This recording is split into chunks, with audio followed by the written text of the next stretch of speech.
Good evening. We're going to call the meeting to order. Please join us in a moment of silence.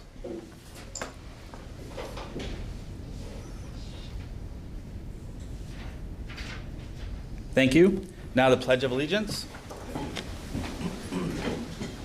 I pledge allegiance to the flag of the United States of America and to the republic for which it stands, one nation, under God, indivisible, with liberty and justice for all.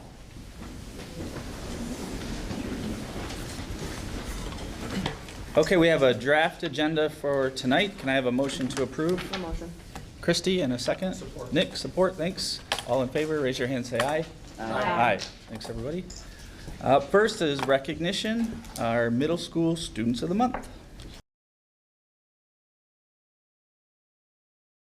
This is Mia. She is in 6th grade. Her parents are Harmony and Rob. Her siblings are Trevor and Holden. She has 2 cats and 1 guinea pig. She went to Meadow Ridge Elementary and she likes to do gymnastics, drama and acting, and also likes to draw. When I'm older, I want to be a marine biologist. Probably playing my cello during orchestra and to just sing my friends. I would rather work the perfect job because a job is good and it can be fun.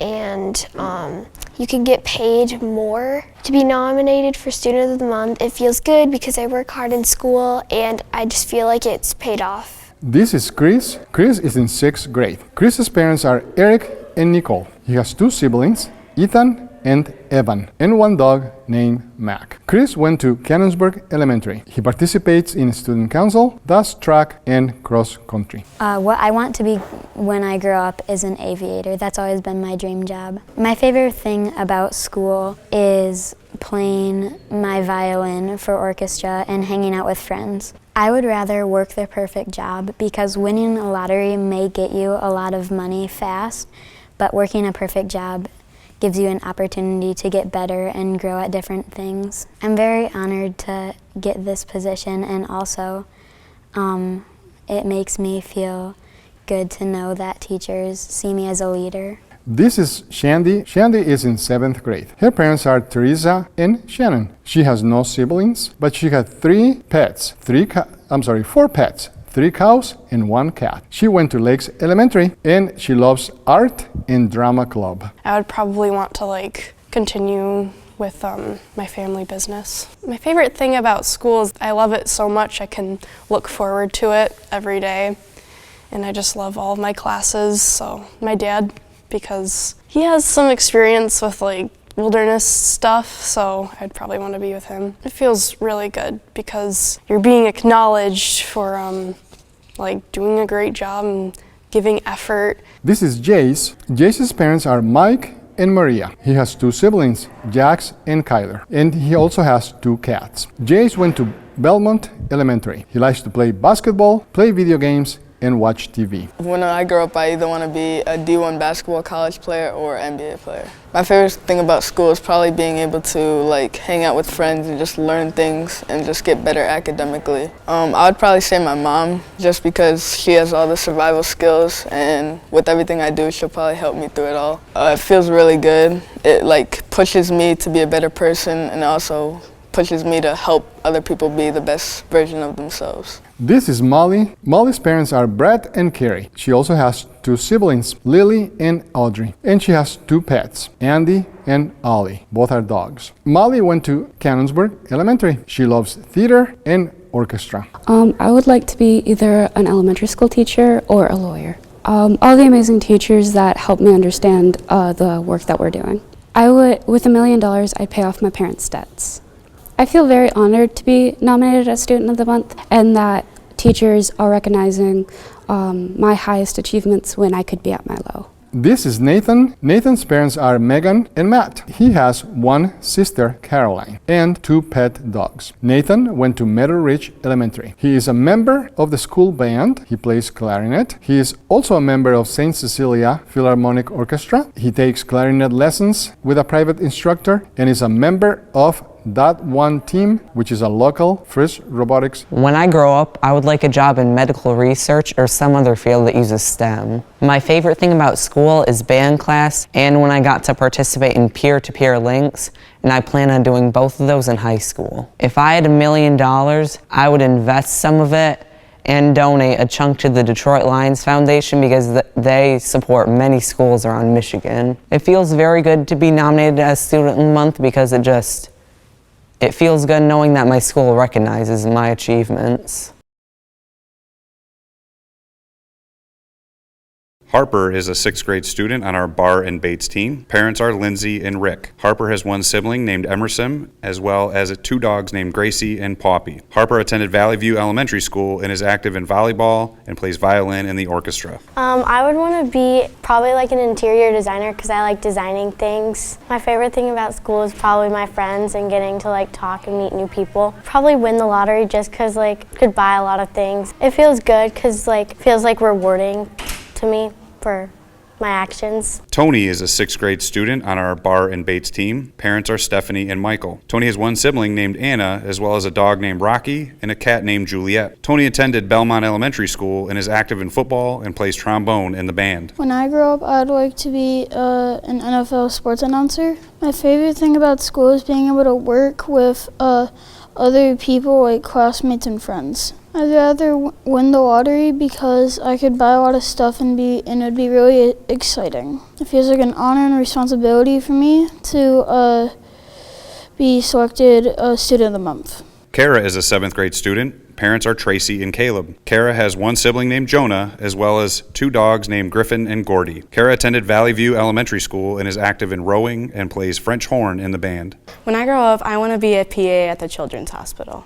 My favorite thing about school is being able to see all my friends in one place. I would probably want to be stranded with my best friend Delaney because she's fun to be around and we have to have a little bit fun there. To me, it's really an honor to be selected as Student of the Month because there's so many deserving students at the Middle School, and I'm grateful to be one of them that was selected. Simon is a 7th grade student. Parents are Alexis and Justin. Simon has one sibling named Abigail, as well as a dog named Hattie and 2 cats named Luna and Raven. Simon attended Belmont Elementary School and enjoys cooking and plays tenor saxophone in the band. When I grow up, I would like to be able to animate things, so it would be pretty fun.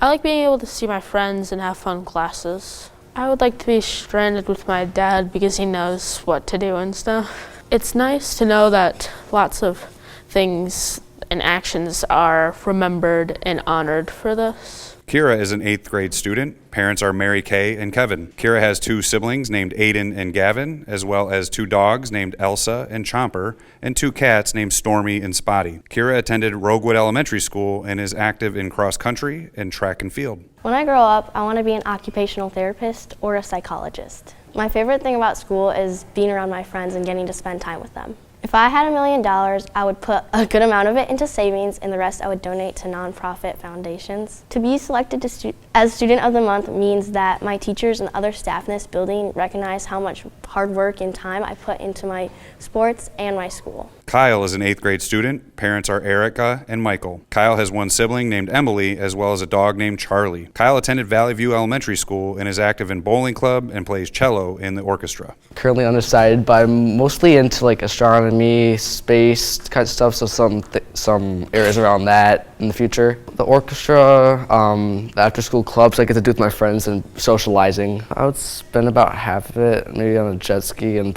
I would spend it on a jet ski, then save some of it.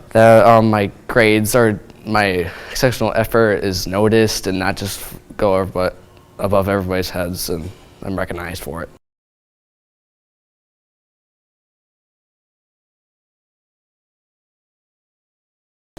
All right.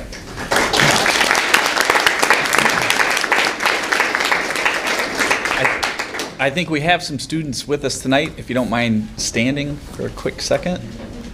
Any students? Yeah.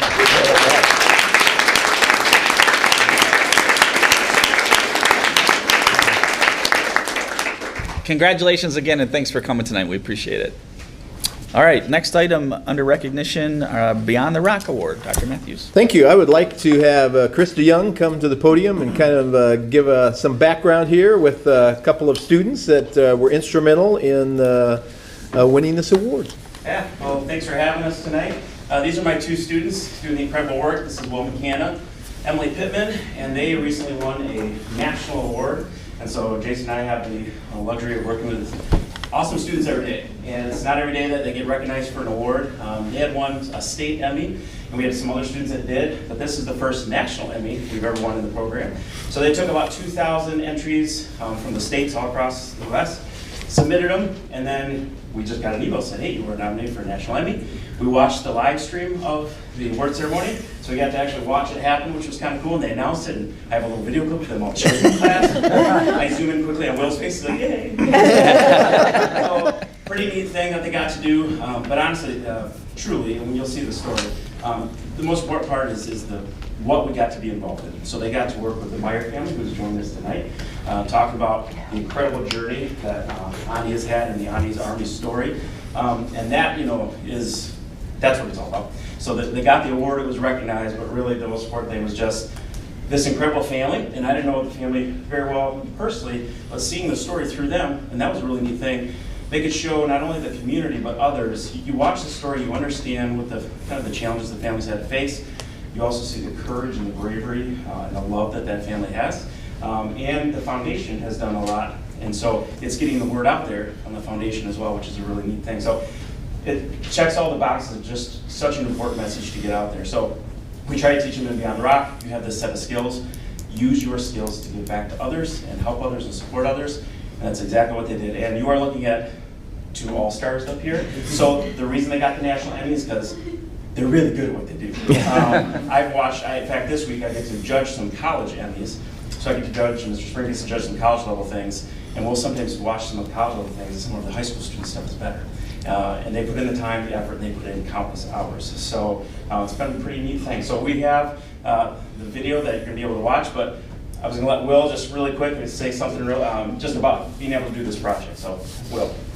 Yeah, the project was really a phenomenal opportunity, and just being able to meet the Meyer family in an area that I typically never would, and being able to create a video like this that not only was able to go down the competitive charts and win the series of awards that the National Emmy, like you were told, it was able to serve a larger purpose in something larger than just the awards. Because we always say that while the awards are nice to have in there, fun to celebrate, what it really means in the end is what we're able to do for the people around us. So I just once again like to thank the Meyer family for allowing us to come into their lives and tell their story.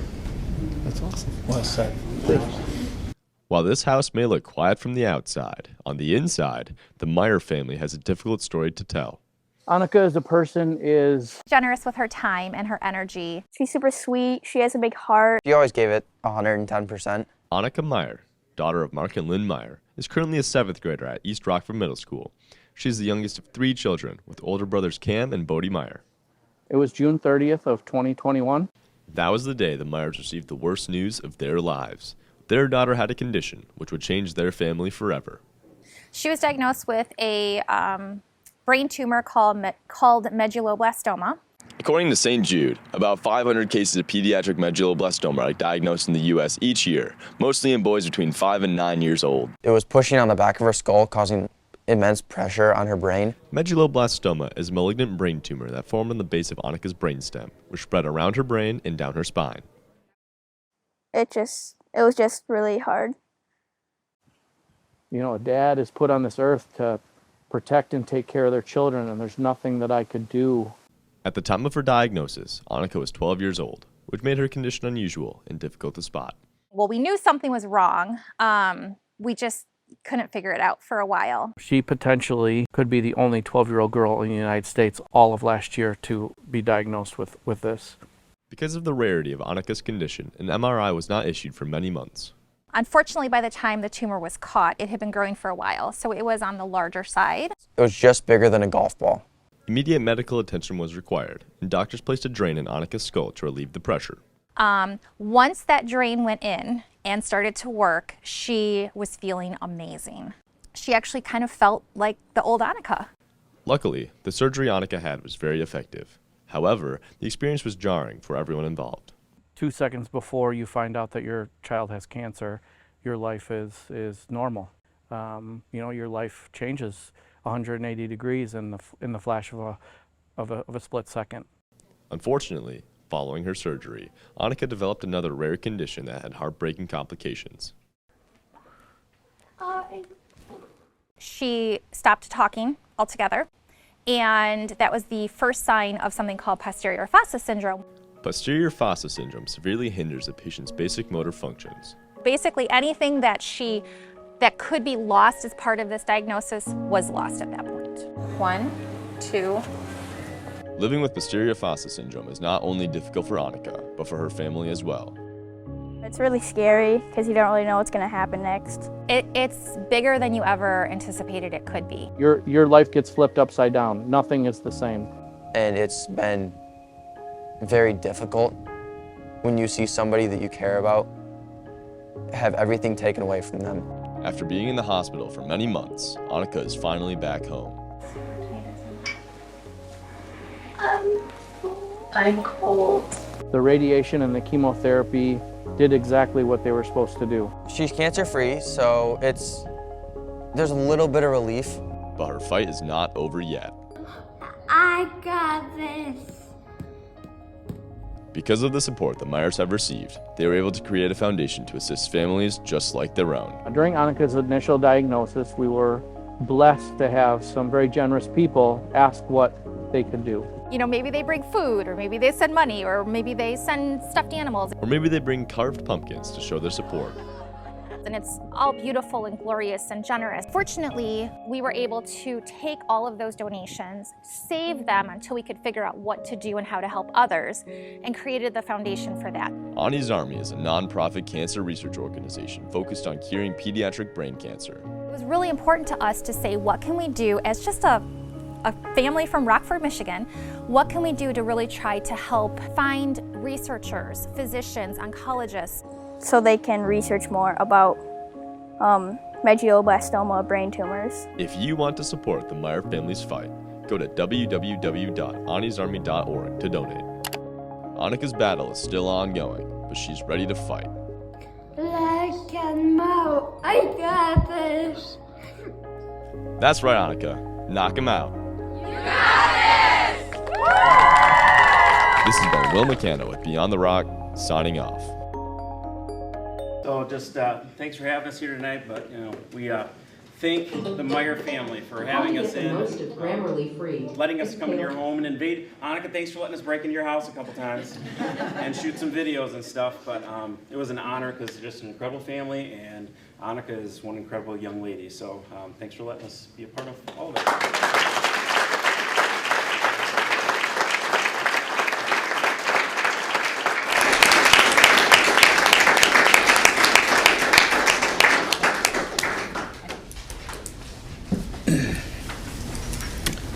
Thank you very much, and we'll pause for just a moment to allow those that are here for recognition to step out. If you'd like to, you're of course more than welcome to stay for the duration, but we won't mind if you take this opportunity to step away from our meeting.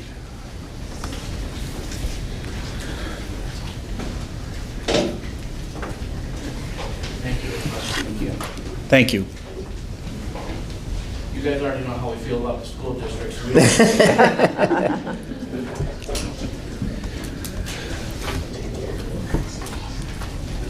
Okay, up next, our consent agenda items. We have 5 items this evening. Approval of minutes from our February meeting, presentation of bills in the amount of $13.4 million, Allison's appointment to the Michigan Liquid Asset Fund Board of Trustees, our spring coaches, and then the item 5, prevailing wage revision. Can I have a motion to approve our consent agenda items? Moved. Nick, and second? Second. Kelly, support. All in favor, raise your hand, say aye. Aye. Thank you. New business, item 1, the district calendar approval. Dr. Matthews? Thank you. We come tonight to discuss the 2024-25 calendar. We've received some feedback this year on our current calendar. As all of you know, and our calendar was crafted to create opportunities for our teachers to have some quality time to work with each other, to discuss students specifically, to identify instructional strategies that they could implement, and then to have time to see if those were having an impact, and if not, to revise it and to change their kind of way of instruction and to move forward in a positive way for our students. But we also recognize that there were some dilemmas created by the calendar at the end of trimesters, for example, when you had an early release day and then the end of the trimester and a couple of other quirks to the calendar. And so Dr. Corey Wilson Crawford and Mike Graham worked with our teacher group, because this is a negotiated item, to craft a calendar for next year. And I'd like for them to kind of explain where we are with that and then answer any questions that the board might have. And if the board sees fit, we would ask the board to pass this tonight so that we can get this out to parents. Sure. Well, we had several collaborative meetings with REA to talk about the calendar. And as you recall, we have 18 early release days in our calendar this year, and that has been the topic of some discussion. In 23-24, we tried something new, which was an early release model to allow our staff to have regular instructional meetings so that they could collaborate and talk about student achievement using our professional learning community model. And when we put that calendar together for 23-24, we thought that it would be beneficial if we stuck with a cadence of the second and fourth Wednesday of the month so people could plan for that. What we found was that in doing that, we created some inadvertent weeks that kind of didn't make sense for families. And so we tried to take that feedback and some of the feedback around early release and work with the REA to come up with this calendar that you see before you. This calendar has 12 early release days on it and 2 half days at the end of the school year, which are our traditional half days. So there's a decrease you'll see there. Instead of doing that cadence that I just described, we instead looked at a way that we could use instructional time differently with our staff meetings, and in a few minutes, Mr. Ram will talk about how that positively impacts student achievement. A couple of other notable things on our calendar are we have typically started 2 weeks before Labor Day. This year, this calendar would have us start 1 week before Labor Day on August 26th as opposed to August 19th. August 19th seemed pretty early, and you'll know in Kent County that there are 2 start dates that you could select, the 19th or the 26th, and so we, working with REA, selected the 26th. That would put our last day of instruction as June 6th, and that would put the week of makeup days, if needed, hopefully not ever needed, as June 9th through the 13th. Some other things to note on this calendar: our spring break and our winter recess in December are dates that aren't negotiable. Those are dates that are prescribed for us by the Kent ISD. So we simply place those dates on the calendar, but we don't negotiate around those dates. This calendar has the correct number of student instructional days that is required by the state of Michigan, as well as the correct number of professional and support staff professional development, also required by the state of Michigan. So the calendar that you have before you meets all of the Michigan school code requirements for schools, and we think also provides an opportunity for our staff to continue to grow professionally so our students can grow instructionally. So Mr. Ram, do you want to talk a little bit about the PLCs and how they fit in? Yeah, thank you. Again, I think, to echo Corey's point, we, with best intention, wanted to carve out time each month that was on a rhythm so that our teachers could plan together, they could assess students on a rhythm, and then they could come back and respond. So that's the key to this concept. So as Corey mentioned, some of our instructional beliefs focus around this professional learning community system.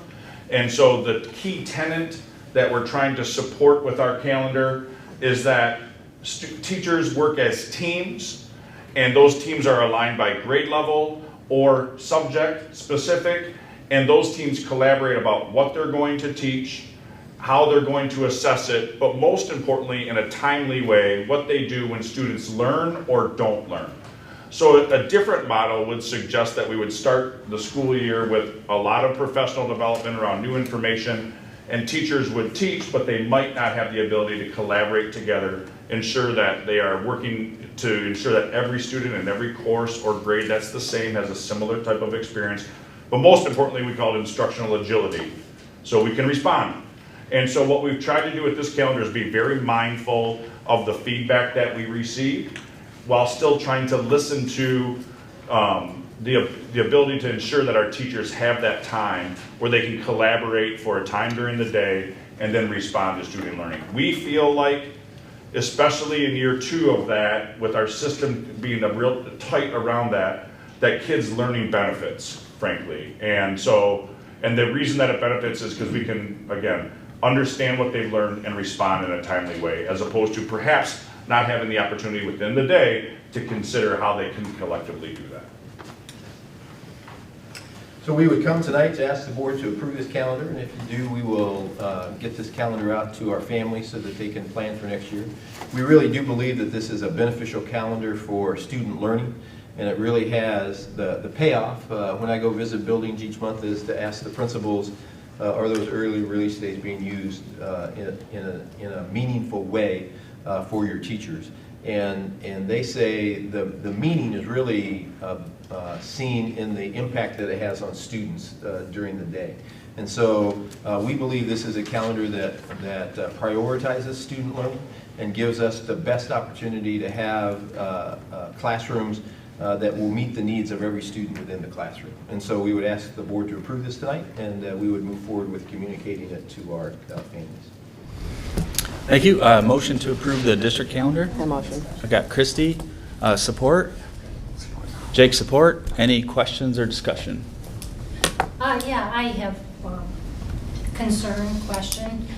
Specifically, I'm not on the committee of 3, the subcommittee that looked over the schedule, so I really have no idea how that plays out or how that works. But my concern is about still having 12 early release days. I have a lot of empathy towards our constituents who have really struggled with trying to maintain working and still, have their kids attend a government school and, work through the logistics of transportation. So was there any alternative? I mean, is this a time? We went years and years and years without this. And when my kids went through school, they seemed to do fine without it. Was there any alternative that we could think of that perhaps, I know it's not a regimented schedule, but maybe we could tee up these times for when we had a snow day? Or I just have to wonder if there's some alternative so it's not such a disruption to families. From our perspective, the calendar, getting it out early in March identifies for our families when those days will be. We did offer for our families an alternative for after-school care on those early release days, and which we'll continue to do in the 24-25 school year. We believe that the regular cadence of opportunities for teachers to have intentional time to work together, to discuss student learning, and to focus on implementing right away every month changes in the way they approach students in the classroom is beneficial to students. We recognize that this is a calendar that is different than it has been historically in the past, but the focus is really on improving student learning in the classroom.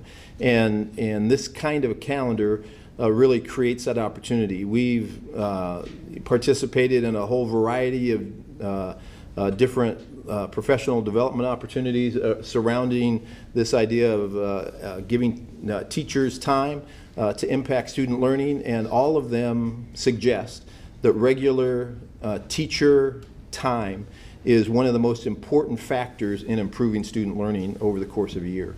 And so we believe this calendar really creates that opportunity for our students. Thank you. Anyone else? Well, I had a question. Yeah. So this we've talked about provides that opportunity for that more one-on-one kind of tailored adjustments, instructional agility for each student. I also remember we were kind of trying to bring each grade level to some consistency from teacher to teacher to teacher, across the district. So it seems like this time also provides for a little bit of that. coming togetherness, or how does that kind of? Yeah. So what the term you'll hear in a later presentation today, so we have a belief around this, what's called the guaranteed and viable curriculum. Yeah. And so what we mean by that is saying, if a student is in 7th grade English at North Rockford, that student should have the opportunity, the equitable opportunity to be the same educational benefit of a student at 7th grade at East Rockford or in a neighboring classroom. So in order to do that, we set out and have teams work together, not only by building, but to your point, some of these are earmarked, within our calendar for some grade level across the district work, where we can calibrate that if we have a need in a grade level to say, there's a specific content standard that our students are not learning. We can track that by the student achievement data. We can make a real-time adjustment, or we can put in a new piece of curriculum. But absolutely, this fosters equitable learning experiences across our district, the way that, as Dr. Matthews has mentioned, we've built some corresponding or correlating structures through this PLC process. Okay, so it's kind of a two-hit, one for individual students, and then one for creating that consistency in learning. Yeah, and I think, another key piece to remember is, we think about students as maybe the students that don't learn or did not learn it, and we respond to that through some intervention process. The other part that's important to recognize is that students that show that they do have mastery of proficiency, we have systems in place here that we are extending their learning as well too. So there's a wide variety of students that after we teach it, roughly, let's say 80% of our kids, or whatever the case is on a certain standard, we'll program for those students that learn that as well, and then we can extend as well. And then one other question, while it may be a little bit newer to Rockford, this isn't an uncommon practice among other districts or throughout the country. I mean, there's quite a few schools who benefit from this, And I think, program. You're exactly right, and I think one of our commitments is to say, if we're going to commit to a system, we want to have a deep commitment, or we don't feel like we're going to receive the benefits of that. And so this is kind of, one of those pieces. To your point, this is a practice that is widely accepted in school districts across America. And I think you guys have reported back that our teachers are finding that this time is quite beneficial. The teachers I've talked to have said that they really do appreciate that time that they're having to kind of iron out what they need to in the classroom. Our teachers have been remarkable. They are using this time. I don't think we would bring this to you if we didn't feel that way. Thank you. Nick? I would also point out that the state requires a number of days. They also require a number of hours. Yeah. So if the calendar was a recipe, you've got those two elements. So the number of hours in a day that students are in are rigid for it to count, right? So with that flexibility plus 2 bargaining units, Dr. Wilson Crawford took it to us on the HR committee and was able to strip out a couple of days, which isn't necessarily the easiest thing. But I just wanted to remind the board, as well as the community, that hours in a day, you can't just go for an hour or two. To have an actual day count, they've got restrictions on days and hours. So all of that's part of the recipe, and as they say in baking, it is a science. Okay, good, thank you. Yeah, Trish, go ahead. I'm not sure if I have to push the button or not. Mm-hmm. You do. Sorry. So I wanted to say out loud that as a former teacher, how beneficial this would have been during my years of teaching. And being able to spend time with the others in my department and being able to plan and talk about student achievement, because all of our professional development was held after school, and that was really hard because you go home with all this work and you're at school all day working, and you don't have any time to collaborate with your department or your other grade levels. And so just from that perspective, I think that these early release days, while they might cause some disruption, my own family included, in our community, I think that the overall benefit is worth it, to be able to let our teachers get together and just do things for our students and their achievement. I do have one question that I asked like last minute, admittedly. I'm on this committee, so but this was the day that we had that random blizzard, and I had to drive to Lansing, and Jared got a car accident, and so like that day was not awesome, but we had a summary of what occurred at the meeting, so that was helpful. And I didn't actually think about this until recently, but the school calendar starts on the 26th of August, and I believe the last day for summer care is on July 26th. We checked on that, and the last day for summer care is August 1st. Perfect. So then that answers my question. Thank you. Yeah, I appreciate the comments. I just echo one of the things I appreciated this past year was, we said we'd try something, listen, get feedback, and make adjustments where needed, and that's exactly what's happened, so I appreciate that. When I saw this, I thought it looked like a good kind of a win-win, where we're still getting the benefit of the more frequent teacher collaboration time to support the guaranteed viable curriculum and the PLCs and the like. So my concern was I don't want to sacrifice that benefit at all, and I don't think we're doing that. But we've made some smart adjustments to kind of deconflict with holiday weeks and those sorts of things. So it looks to me like a good kind of win-win adjustment. So I appreciate that. And then as Dr. Matthews pointed out, the other nice thing about this last year, and glad to hear this will continue into the upcoming year, was the kind of the expansion of the after-school care option for families, which I think, correct me if I'm wrong, I think 100% of the families that wanted to take advantage of that, we were able to accommodate. So I thought that was a helpful program adjustment to kind of support families, because I appreciate it does pose a challenge for some families, and we've been able to, I think, accommodate that really well. So I just echo that. Okay? One more. Yeah. To Dr. Matthews' statement about, we do have aftercare for all the kids, so if parents cannot pick them up, there is care there for them. Yes. Is At each of our elementary buildings. Yes, it's a modest fee. I don't recall exactly how much it was, but it was a kind of a lump sum for the time, and so we'll adjust that because there'll be fewer times next year. But it was a fee for parents, but it was not as extensive as if you went every day. It was $200 last year. Right. For all the days. For all of them. Yeah, that's what I thought. And it'll be less than that this year, obviously. Because there'll be fewer days. And then the last thing, I've never heard of this guaranteed Bible curriculum. What is that? Is that something that I'm wondering? We talk about that pretty often.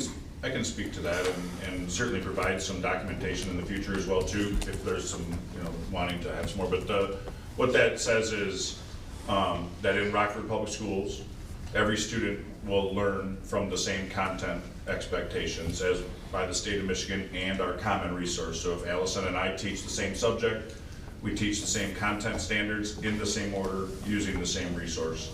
And no matter, if we're in a different school or next to it, but what that ensures is two things: that students have an equitable learning experience and that we can collaborate to respond to student learning.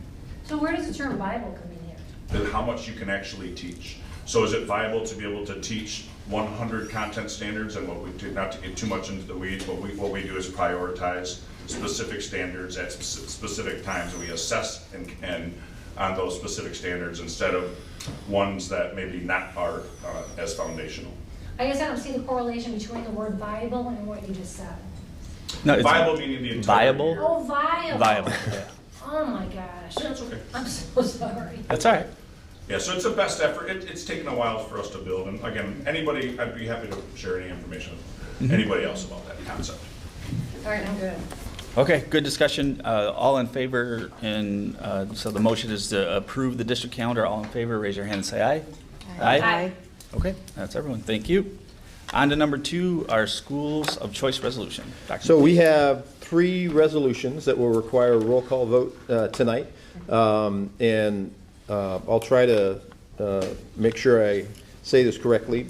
The first one is we're opting out of Section 105, which is districts non-resident students from outside of our district. So we're opting out of that. And the reason is because we're opting into the Kent ISD Collaborative, which will come, that will be a third option. The second is we're opting into Section 105C for siblings of current students. And so we would opt out of 105, we would opt into 105C for siblings, and then we would opt into the Kent ISD Collaborative as well. How'd I do? Perfect. Okay, very good. So the first motion would be to opt out of Section 105. Okay, can I hear a motion? I'll move. Jake? I'll second. And Christie support. Any questions or discussion on that item? And then it's a roll call vote. It is a roll call vote on all three, yep. Okay. Can I ask a quick question? Yeah, sure can. Just for the benefit of, people that are here listening. So when the first motion to opt out of Section 105, to not accept Section 105 applications of non-resident students from outside of our district, that means for the purposes of operating an intermediate school, district-wide schools of choice program. So that means that the district will accept applications, or we're opting out of this one. So we're not going to accept applications from those that are outside of the ISD boundaries. Correct. Okay. Right. This is because the third one, which is the Kent ISD Collaborative, means that we would accept students from any district within the ISD. Okay. Thank you. Okay, ready for the roll? Okay. Yes. Yes. Christie? Jared? Yes. Yes. Jake? Yes. Nick? Aye. Barb? Yes. The next motion would be to opt out of, or into 105C for siblings of current students. Yep. Can And I this hear would be a? like contiguous school districts. Oh, we need to move So in second each Yes, one. Yeah. we do. That's what the 105C part would be for any current students as well that are already 105C. If they're already part of the program, then they stay in the program, or if they have any siblings, then they are in the program. Does that make sense? So- Yeah, thank you for that. Any other questions or? Okay, motion to approve? Yeah, motion. Christie? Kelly? Kelly support? Go ahead, call the roll. Yeah. All right, Trishka? Yes. Christie? Yes. Jared? Yes. Kelly? Yes. Jake? Yes. Nick? Aye. Barb? Yes. And then the final resolution would be to opt into the Kent ISD Collaborative School of Choice Program, which is that we will accept students from Kent Intermediate School District districts into our School of Choice program. Okay, a motion to approve? Nick? Support. Jake, support. Any questions? Okay. Okay, Trishka? Yes. Christie? Yes. Jared? Yes. Kelly? Yes. Jake? Yes. Nick? Aye. And Barb? Yes. Okay, thanks everybody. On to number 3, Belmont Elementary Principal Recommendation. Dr. Matthews? We are excited this evening to bring a recommendation for Belmont Elementary School. As you know, Shannon Olette will be the new principal at Edgerton Trails, starting technically on July 1. And so we needed to have a principal for Belmont Elementary. And we have made the decision to move one of our current administrators into that position. And I will let Dr. Corey Wilson Crawford kind of give you some perspective on that process. Well, I had the pleasure of starting the profiling process with Belmont Elementary in February to talk about the procedure that we would use to fill the vacancy that Shannon Olette was leaving behind. And in my conversation, a very long conversation with Belmont Elementary, we talked about the things that a district could do when they hire staff. And one thing we could do is a posting, and another thing we could do is a transfer. And so we talked about that, and out of that conversation, a candidate came to the forefront.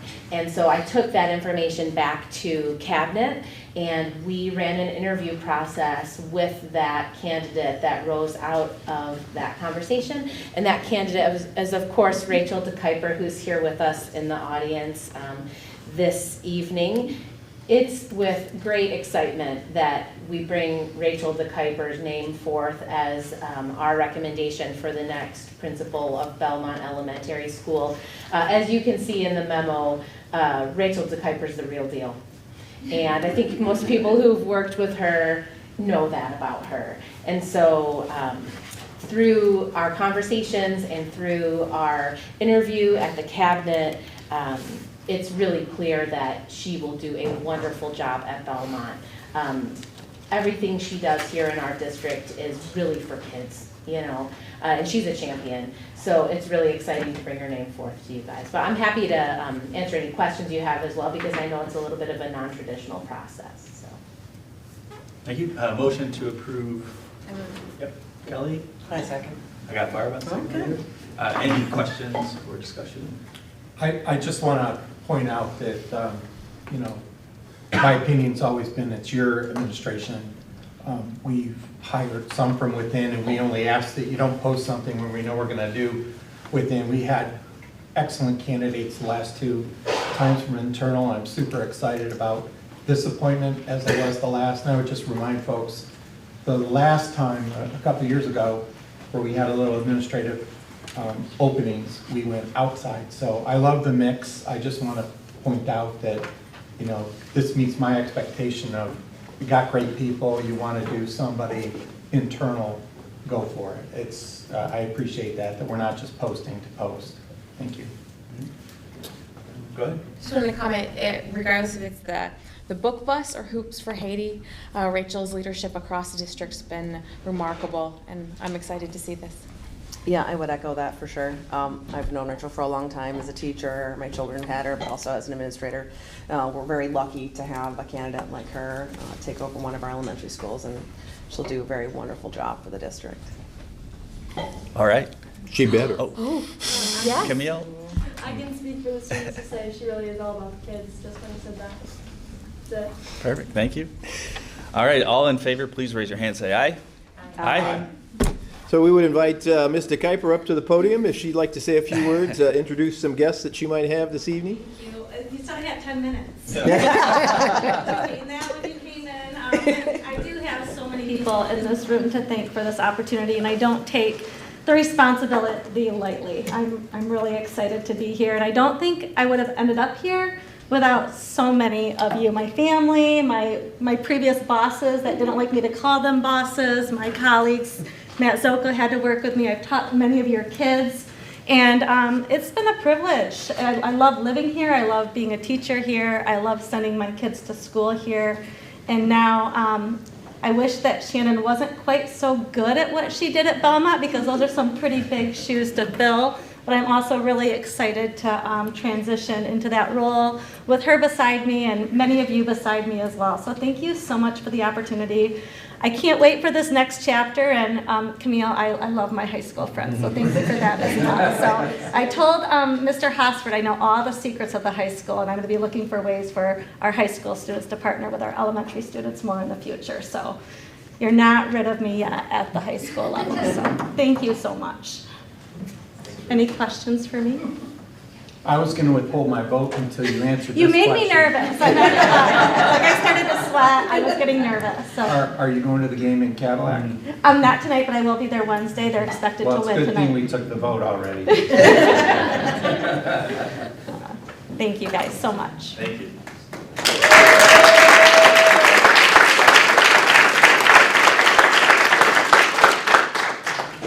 Okay, on to item 4. We have an administrative retirement. We do, and this is kind of the yin and the yang of school districts. We have somebody at the front end of their career, and somebody who has decided that he has had a full career, and one that I got to experience for a couple of years, which I'm very grateful for. But I'll let Dr. Wilson Crawford share the bittersweet news. Yes.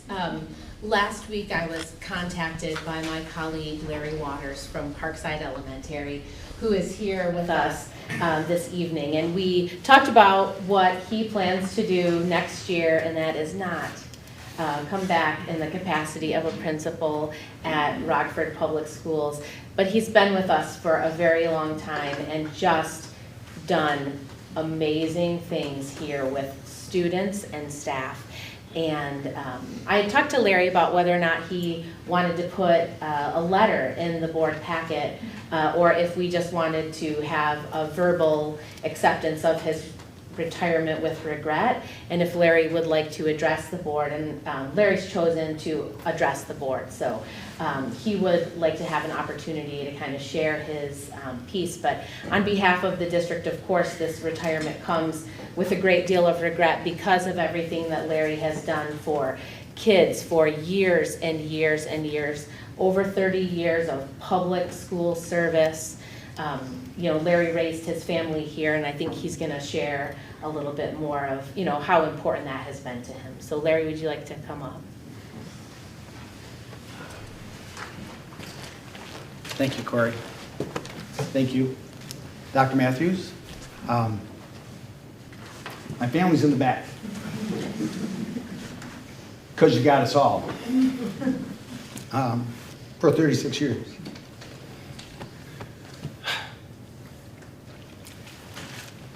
Every year at our holiday concert, which is now in the spring, I greet everybody that walks in, and I tell them, I say, thank you for coming, but where else would you want to be? So that for 14 years now, doing the holiday concerts. And I look back, after 36 years in the district, and I can stand here for the last time and reflect back of where I've been, what I've done, and I can answer that question. I would not have chosen to be anywhere else. To raise my family here, to work here, to meet my wife here, and I'm very grateful. I'm grateful that we have leadership in the central office. Shared that with my administrative friends this morning. And when I thought about that and the gratefulness I have for that, from Dr. Matthews and Corey and Mike, Allison, got to mention Mike Cuneo, also, Elise Jacobs. When I reflect on their leadership and what I'm most grateful for, the word that kept coming back to me was integrity. And you guys, if you don't know that, you will, because over time, it will come back around. I mentioned with the administrative team this morning, I listened to a podcast it was a year and a half ago, and they talked about integrity. And they're talking about integrity when you talk about, you have cars that are built on frames, and you have cars that are called unibody, and they don't have a frame underneath it. But the unibody frames are as strong and as safe as the ones that are built on frames. And the reason is of the integrity of every piece within that frame that protects the people inside. And it's a systems thing. We have integrity because it's throughout the system. That's how you develop that integrity. And it starts from the top, from central office. So thank you to the central office for providing that and setting that example with integrity. I am grateful for supportive school board. You guys are at the forefront, making the decisions like you do tonight, asking all the questions you should ask, doing all the research that you need to do, and making the best decisions that you can for our students. And I appreciate that. And providing colleagues like our filling in as we have openings, and which we will do in mine. I am grateful for the administrators that I work with. It is one darn good team, and I'm so proud that I've been able to work with them. I am so grateful to have the best building staff and supportive families at Parkside. It was a special place before I stepped in there, and I just tried not to mess it up. I tell people, you walk in there, if you don't feel welcome, then we're doing it wrong. You need to feel included and part of the family when you walk in. It was that way when my wife started teaching, right where my office is right now, was her first third grade classroom. I remember talking to a student in the hallway, you're not going to give Miss Wagner any trouble in this year, are you? He proceeded to give her a whole year of trouble. But it was special. It was special when I stepped in it the first time, and I hope that it will be as special. I'll leave it as special as I can. In closing, And I was gonna make my wife and my daughter step up here, but I don't think I can turn around right now. So, I hope, in closing, I hope that much like I have never been put in a position where I have not been successful in it because I have been put in a position to succeed. The people that came before me allowed me to be successful. And that will happen to the ones that follow me. They will be successful. They will continue to put students first. And when they're in my position, when Rachel maybe is in my position, I know she will finish strong, like I will the rest of this year. And as I said, I want to thank my family. As I started, you got us all, okay? I started here, met my wife in the hallway at Belmont Elementary. So a little full circle there. I had to wait till my colleague left the building because she'd worked till 10:30, 11 o'clock at night to propose to my wife in the spot that I met her. And Carol still says she had some role in that. But it was delaying it. It was what it was. I was waiting for her to leave. So when I look back at those 36 years, I say to myself, how lucky was I? So thank you very much.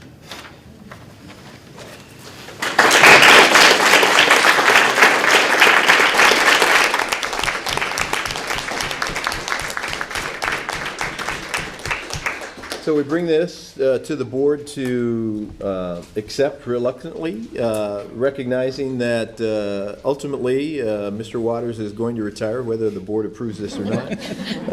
But because this is a required by the school code for you to approve personnel moves, this comes to you, and we, I am appreciative of. Knowing Larry and the things that he's done. And, 36 years in one place is a legacy. So we appreciate that. So we bring this to the board this evening.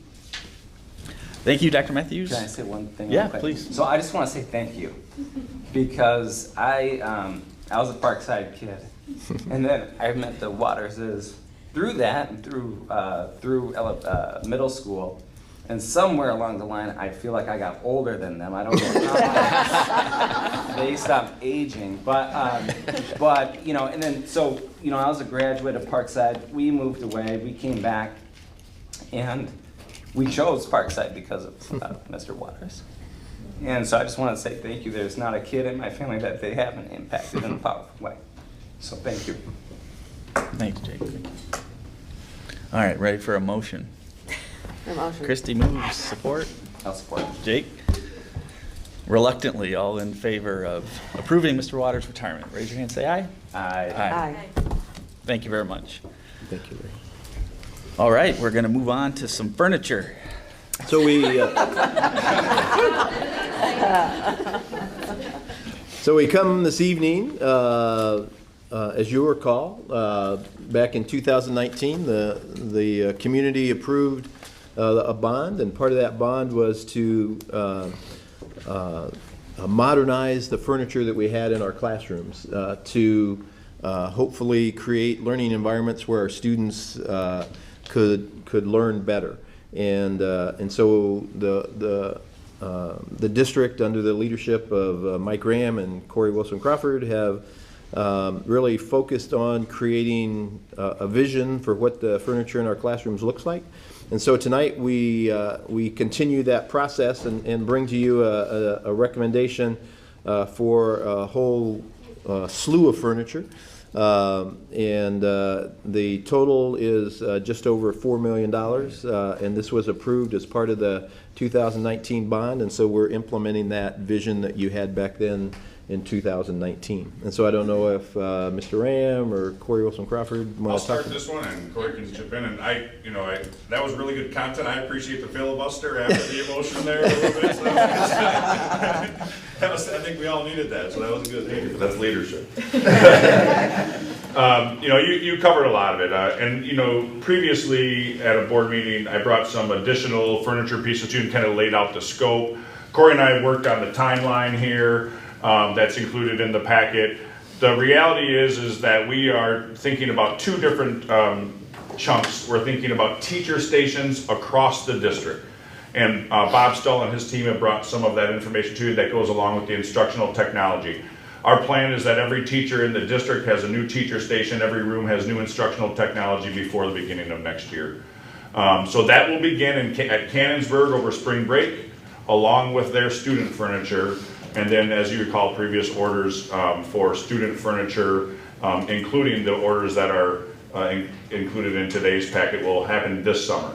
We've prioritized primarily the elementaries this year. We'll begin in earnest secondary investigation during the beginning or the fall of next year, and we'll look 1 year out from the beginning of next year. We'll hopefully across our district we'll have student furniture that is intended to complement the instructional design. That's the key, is that we know that students need to process skills along with content, and the furniture is expected to help with that. I would just share as a reminder, we have been piloting furniture throughout the last few years, and so we have 10 pilot sets that had been circulating throughout the district. And the things that we're bringing to you are things that not only are supported by research, but also supported by our own teachers' actual experiences with the furniture. And so I think you've probably seen furniture on the last few board agendas, and you're probably going to see furniture as a perpetual item on our board agendas as we move forward, because we're doing this in phases.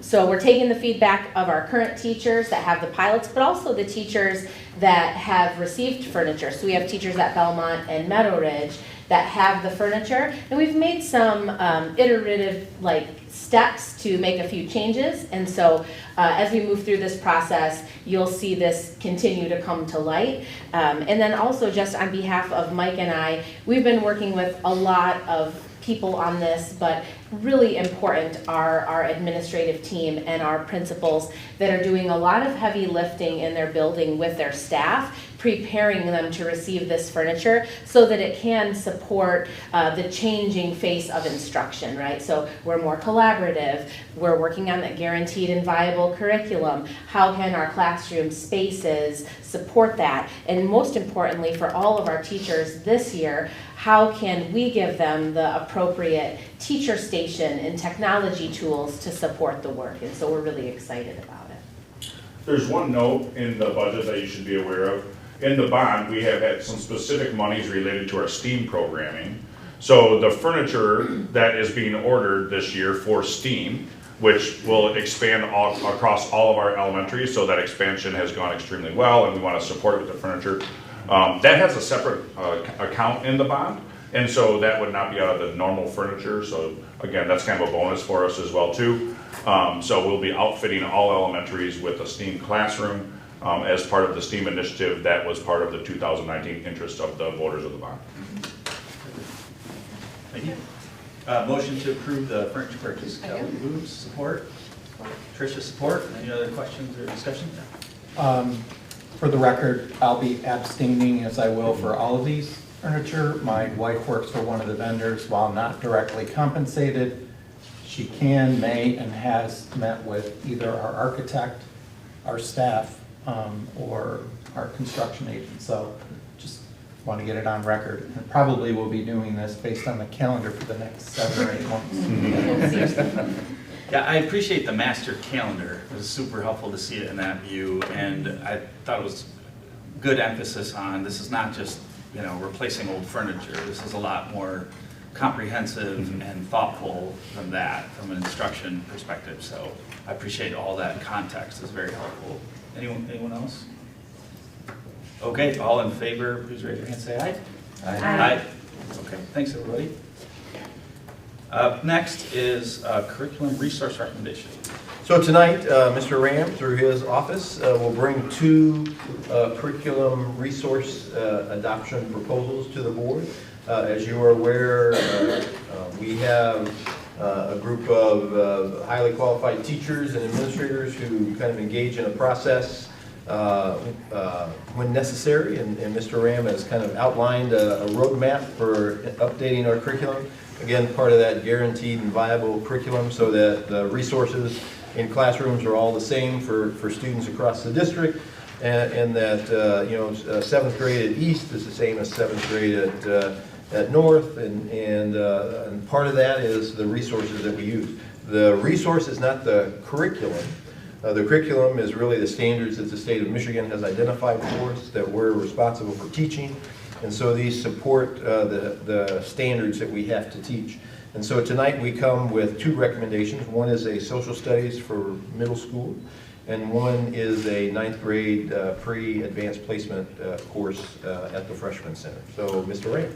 Thank you, Dr. Matthews. So we'll have 2 overviews, but I did want to maybe build a little bit on what was said. So we talked about guaranteed viable curriculum. I think we get that one covered here so far today, which is great.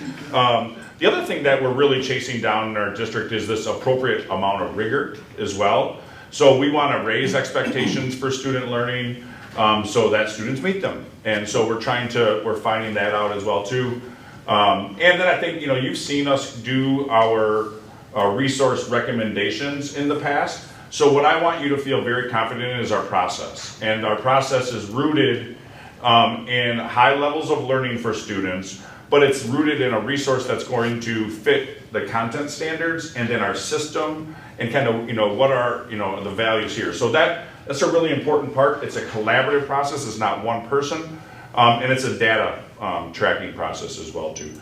So you've seen that in the past. We'll see a little bit of that as well today, as that's something that we've implemented in both instances. But by all in all, you need to know that this is a collaborative process across our district that involves people in different roles, and it's student focused. So today, and as you're going to get an overview today, what you also need to know is that in February, the Instruction and Curriculum Board Committee listened in detail a second time about these updates here, and so we were able to process some of that. That was covered in the minutes that were sent out, and so this is a little bit of an overview of that as well too. So Lisa Weinfelder, the principal at North, is going to talk to you about the social studies, and then she will build on some content that would be repetitive if Kelly Amshay will discuss. So she will, Kelly Amshay will talk about pre-AP. Between them, we'll have time for questions and then the recommendation for approval. Thank you. So as Mike mentioned, this is a lot about process. So this presentation will kind of, I've tried to create it so it shows you the process and so that you can feel a part and understand what our team did together.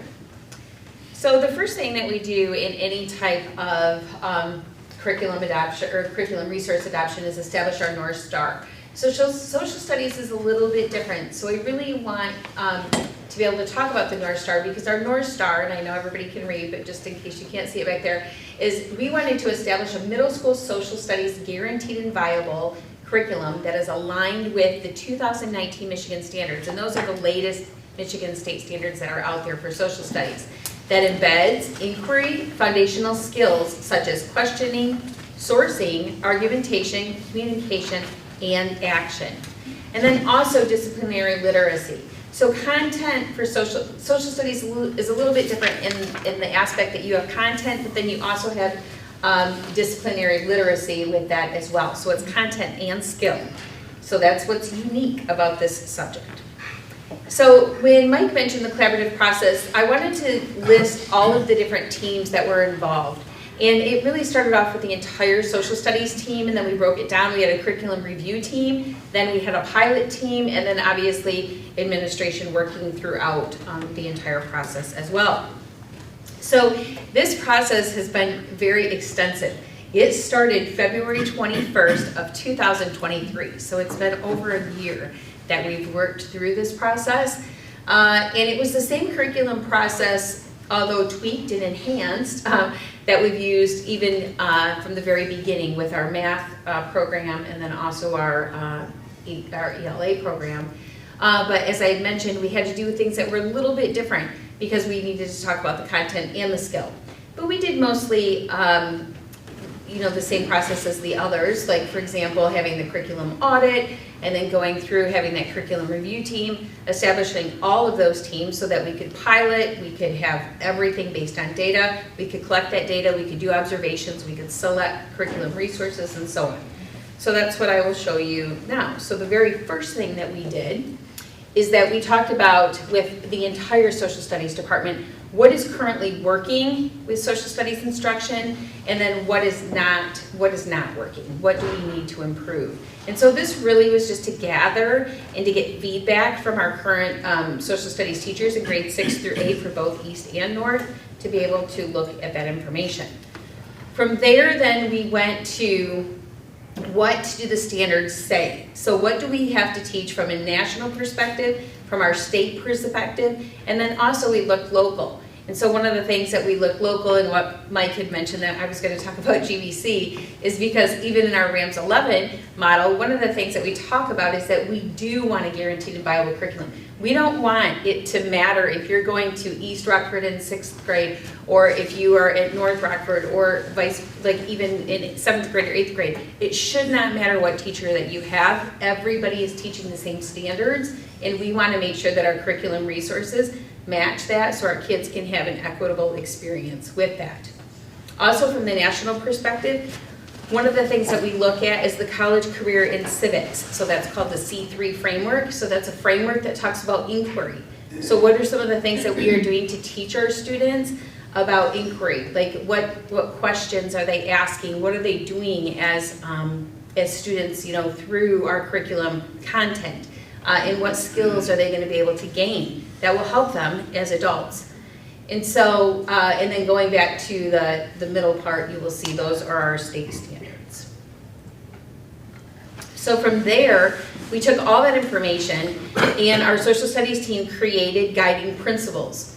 And so here are the guiding principles that were important to our social studies team. And you can see there's 10 principles up here that we felt was very important to this process and that we wanted to come back to and refer to, because we wanted in the end to be able to say whatever we're doing and whatever curriculum resource we choose, we want to guarantee that we are as staff able to look at our guiding principles throughout that process and moving forward. In addition, we created a rubric, and this was an evaluation rubric. When you're evaluating a resource, it's important that you take that resource and you put it through the rubric process and be able to tie like a quantitative number to that, so that we knew from source to source what was going to stand out and what was important to us that met our specific needs that we had already established as a district. So from there, one of the things that I taught the staff was something about consensus. So we knew that we would not have probably 100%, it wasn't like a vote, but we wanted to be able to get to the point of consensus. What did we feel comfortable with? What did we like? What did we know was going to be best for our students in Rockford Public Schools, and to be able to move forward? So we learned a lot about consensus, and that's how we used some of that information from the rubrics to determine what we were going to pilot. From there, we chose curriculums to pilot. Our teachers started to pilot, and we got a lot of data and a lot of feedback. So we got feedback from students, we got feedback from staff. We also did observations. And so our staff were able to observe each other, our instructional coaches were able to observe the process, and then also our administration. We came back this day, and this was everybody 6 through 8, East and North, to be able to review all of that information, to be able to determine what we were going to do moving forward. Once we had those curriculums chosen then from our pilot, we were able to get that data back. We looked at our PLC process. And so we took both of those curriculums that we piloted through this process to determine, okay, what's going to help us now in the future? We know that we are a PLC school and that we work through the inquiry cycle. And so what does that look like with both of those curricular resources? Based on all of that information and our North Star, our team chose McGraw-Hill, and that is what they came to consensus on, that we would like to recommend to our board tonight to be able to move forward as our curriculum resource for social studies for Rockford Middle School's grades 6 through 8. So our next steps, pending approval, is that if approved, we will begin our full implementation process, because we have not started that yet. What that looks like is professional learning for everyone in regards to that curriculum resource. Our technology implementation, thank you, Bob, and to your staff with the help with that. And then resource ordering all of the curriculum, being able to make sure that we're barcoding, distribution, just the logistics that go behind that. And then another thing that we felt was very important is creating a professional learning plan. So just because we know that we are purchasing a curriculum resource, we have to make sure that our teachers have that professional learning plan so that they still can have that PLC time and work together for unit planning, to plan their assessments, to be able to have that data when they do come together through that PLC process to talk about our students. And so basically, we are excited to bring this recommendation to you. We feel that it meets our North Star. Our teachers are excited to be able to get started if approved.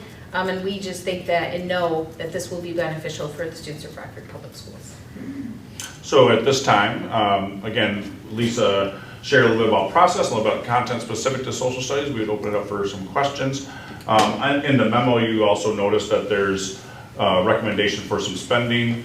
I would say that a great coincidence has occurred in that there's been a grant application that's opened up through the state of Michigan for social studies education. I have applied for the grant, which would cover a solid portion, roughly half of the number that you see there, to get started. We'll see what happens, but I will say that that is, I think, something that I'm fairly optimistic about. But related to the presentation and content, we'll go back. I know the answer to this, but I'm going to ask it anyways because I actually think it's important. The opportunity for this to be part of the Spanish immersion program. Oh, yes. So one of the things that was part of our curriculum rubric is in any of the curriculums that we looked at, we know that we are a middle school that's a traditional, and we are also a Spanish immersion school. And so we wanted to make sure that whatever curriculum resource we piloted or that we used was available both in English and in Spanish, and not just a Google translation, but true Spanish primary sources and things like that to be able to support our Spanish immersion program. We have approximately 150 bilingual students that are in the middle school, and so we just want to make sure that when we talk about every student, that's the one thing that we went back to with the RAMS model as well. When we talk about every student, we wanted to make sure that this curricular resource was going to be available to not only our Spanish-speaking students, but also to our academically advanced students, and then also to our students with disabilities. We wanted to make sure that it incorporated resources for everyone. Anything else? Other questions? So we have two recommendations this evening. This is the first for sixth grade social studies. The McGraw-Hill resource is the recommendation. And you can see that the intent is to use this for the next 6 years or so as we teach social studies at the middle school. And you see the associated cost with that of just over $250,000. As Mr. Ram has indicated, that would be hopefully supplemented by a grant from the state of Michigan to support social studies education. So we would ask that the board approve this. That would be my recommendation based on the information that we presented to you tonight. I have a motion to approve the recommendation. Kelly, support? I'll support. I got Jake. Any other questions or discussion?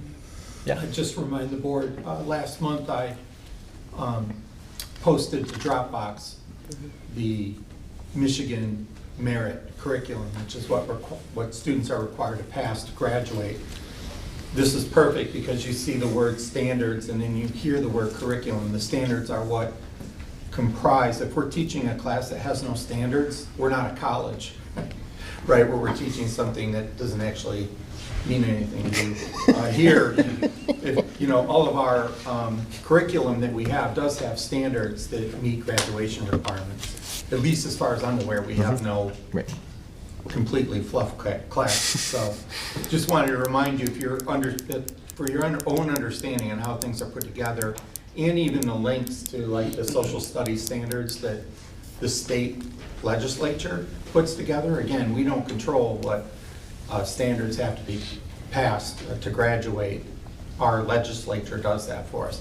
Those links are also in those presentations. I just want to point you back to those if you have any questions. Thanks, Nick. Anybody else? I do. I have a question. Yeah. Again, I'm not on this committee, this subcommittee of 3. So can whoever's on this committee, can you kind of walk me through? You said we've been working on this for a year, over a year. This has been. It was announced to staff that we were going to start this process February 21st of last year. Okay, so over a year, yeah. Can you walk me through how many times this has come to the board, how much? Because I usually like to research before I vote on something like this, and I'm just not, it's not ringing the bell to me. So from our perspective, you know, the board's role is to ensure that we have a process that helps us meet the standards of the state of Michigan. And so through this process, we've identified what the standards are. We collected resources that would support the standards. We had our teachers implement those resources within their classrooms, and then work to identify which resource they felt would meet the needs of our students in the classroom. So our content experts are really the teachers in the classroom, supported by the administrators in their buildings. And through that process, they have this resource from McGraw-Hill has risen to the top.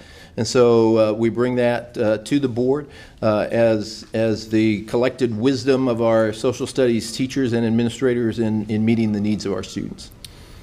So, I don't know if that answered my question. How many times has it actually come up to the subcommittee? Yeah, let me try to take a stab at that. Yeah, twice, and in minutes. Yeah, so the recommendation, I think, had only come once in the most recent instructional committee meeting. It was held in February, but we were aware in the meeting prior to that it was being undertaken. So it was in process, so to speak. But the recommendation to go forward with McGraw-Hill was presented at the most recent instructional committee meeting. Those minutes are shared to the full board. They're in the board packet for tonight's meeting, which was available a few days ago. So, but to my recollection, it was just the most recent meeting when the recommendation was ready to come to the full board. It gets a preview in committee first. Correct, but we were aware a year ago that they were beginning the inquiry process to look into and evaluate several different curriculums landing on McGraw-Hill for a number of reasons. But also, importantly, it meets the standards outlined by Nick that are definitely in that set of links that the state requires of us. But also, importantly, those C3 standards, so going above and beyond the state of Michigan standards as well. Yep, and I would just add that, as was mentioned previously, I was unable to attend the most recent instructional committee meeting. But, so I was like you, I had to rely on the minutes and the notes and the materials that were provided as an output of that committee meeting. I did have some questions and engaged with Mr. Ram on my questions. He answered them, and so I felt comfortable. I understood where the recommendation was headed and the reasons for it. Even if I hadn't taken that step to review the minutes and get questions answered through Mr. Ram, I had another opportunity to do that through tonight's board packet as of a few days ago. So that's our process to make sure, regardless if we're on a committee or not, we're abreast of what's being discussed in committee, and we're abreast of what's coming to the full board prior to the meeting. And when we have questions on what we see in committee minutes or questions on what we see in a board packet, we reach out to provide those questions prior to the meeting so that the administration is prepared to bring answers to those questions to our meeting before we vote. So that's what's happened in this case, as in, I think, every other case. Sure, I appreciate that. I'm just pointing out the fact that I'm not on this committee and you can't see what you can't see. And if you're not at the committee meetings, I'm just asking for clarification, so thank you. Anything else? Questions? Okay. All in favor of adoption of the middle school social studies curriculum as recommended tonight, raise your hand, say aye. Aye. Aye. All opposed? I'm going to abstain. Barb abstains. Okay. Mr. Ram? Thank you, Lisa. That brings us to then our second recommendation. And again, so you might be thinking, well, why two recommendations now? The reality is we take the time of the school year to do the research. We're making these recommendations in the spring so that we can begin preparation for maybe the remainder of the year, depending on the subject, but certainly we're ready for the beginning of next year. So this is kind of how that process is timed out. So Kelly Amshay is the principal at the Rockford Freshman Center. Again, she led a very similar process. We'll talk about rationale with the English 9 curriculum, how it's also unique in that we adopted curriculum resource at the 8th grade level last year. At the 10th grade, we implemented AP Seminar this year. So 9th grade was positioned to say, well, how are we having students that come from this experience and then readying them for another one? So her team had a bit of a question to consider and is coming to us with some rationale for a recommendation tonight. So Kelly? Thank you very much. So yeah, as Mike pointed out, the 10th grade utilization of AP Seminar was really an impetus for our staff to take a good hard look at our 9th grade English curriculum. And just to make sure everybody kind of has these terms familiar. So College Board is an organization, very well-known organization. They author the SAT, which is a college admissions test that most of us are very familiar with. They also provide frameworks for various advanced placement courses that are offered in high schools across the U.S. Those courses oftentimes result in college credit. So they're supposed to be kind of introductory college level courses. Students can complete those in high school, and if they perform at a satisfactory level, that can oftentimes translate into 1 to 2 semesters of college credit for our students when they reach that post-secondary level. So it's a great opportunity for us to offer those to our students here so that they can get the most out of their time here at Rockford High School. But what that did present us with when we looked to 10th grade implementing this AP Seminar, which we know is going to be a highly rigorous course that we were bringing to all of our 10th grade students, is it made it even most important that our 9th grade students had a similar experience that was going to best prepare them for the AP Seminar course. That AP Seminar course is really heavy in reading comprehension because they're reading a lot of informational text for research, and then they're using that to construct arguments and present in a well-written and well-presented format. So we wanted to make sure that our 9th grade program was going to support that for our students as they leave our freshman center. Our process does look a little different than the middle school because we had a clear place to look. College Board, being the author of the framework for AP Seminar, also has a pre-AP course. And it is just what it sounds like. Those pre-AP courses that are now available through College Board are specifically back mapped from the AP standards to make sure that you are setting a firm foundation for the students so that they're ready for that AP coursework. So pre-AP English was our go-to to look at first, and we wanted to really take a look at that as a 9th grade team. We also had realized when we looked at our 9th grade programming, which used to be very literature based. So they would all read Romeo and Juliet, they would all read the Odyssey, for example, but how the teacher provided instruction around those pieces of literature varied a little bit from class to class. So they didn't really have that guaranteed curriculum because the experience in one teacher's classroom might be vastly different from the experience in another. So the AP Seminar that was offered at 10th grade caused us to look at that and recognize that we could do a better job in providing more sound and predictable experience for our students regardless of which 9th grade teacher they have for English. So as I mentioned, we did look to pre-AP first because it is College Board and it's strategically designed to prepare our students. And so we were really looking to that because it is a high rigor program. It's going to provide our students with daily lessons that give them that consistent experience. And this is something that's a real shift for us, is it was very skill focused. So instead of reading the literature and trying to generate themes and ideas and make inferences, there are also a lot of skills that come in the form of communication, which we know is so important for our students and what we want for them to achieve when they're here with us at the high school. And again, a little bit different than at the middle school level, we have just one building and only 5 teachers. So they were all able to be active participants in the review of this curricular framework and also in the pilot process, which I'll walk you through in just a moment. So in the spring of 2023, when we had a firm understanding that AP Seminar was the way we were going to go for 10th grade English, our teachers all took advantage of an opportunity to spend a day together. They looked at the first of 4 units from pre-AP, and that gave them a very good sense of how this material was going to be laid out and how it was going to set the foundation for our students to be successful in the course and to build upon their skill no matter what level they came in with. So after previewing that Unit 1, everybody agreed that a pilot was the next step. College Board, again, being a very reputable educational organization, does require that we have summer training. And so all of our teachers participated in the workshop over the summer so that they understood the College Board framework. They understood how to make it work for students regardless of the level that those students came in with. And then we moved into the fall. And we did the initial pilot, which again involved all 5 of our English teachers. They all utilized the lesson plans that were provided day by day and then provided extensions as needed. I will just take a moment to mention that collaborative calendar was incredibly helpful to this group.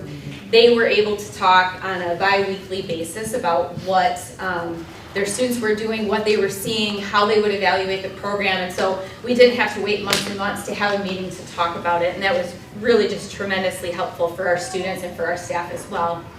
At the end of trimester 1, everybody was aboard to continue with this for trimester 2. And as you know, at the high school, it's a little different in Tri 2. Some of our teachers were teaching English 9A for students who hadn't yet started that English progression, and other students were already at English 9B because they started in the fall. And so we had kind of both of those courses running simultaneously, and they just continued to work together and to further develop that program to make it, put the Rockford polish on this AP framework that we were able to utilize. And then in January, we knew that we were going to have to start making decisions about next school year, and we wanted to make sure that everybody was on the same page. So we did work to gain that consensus as the middle school did. I do need to give a shout out to Sharon Wells. She was incredibly helpful in this 2-step process of getting our staff to come to consensus about this. And the first of those 2 steps was to collect their perceptions through a survey. And because the middle schools had recently adopted an ELA curriculum as well, she happened to have some rubrics available and was able to take those rubrics and construct them into a survey that our teachers could answer, which speak to all of these elements. And we've heard them multiple times tonight, right? But is it going to provide our students with a guaranteed viable curriculum?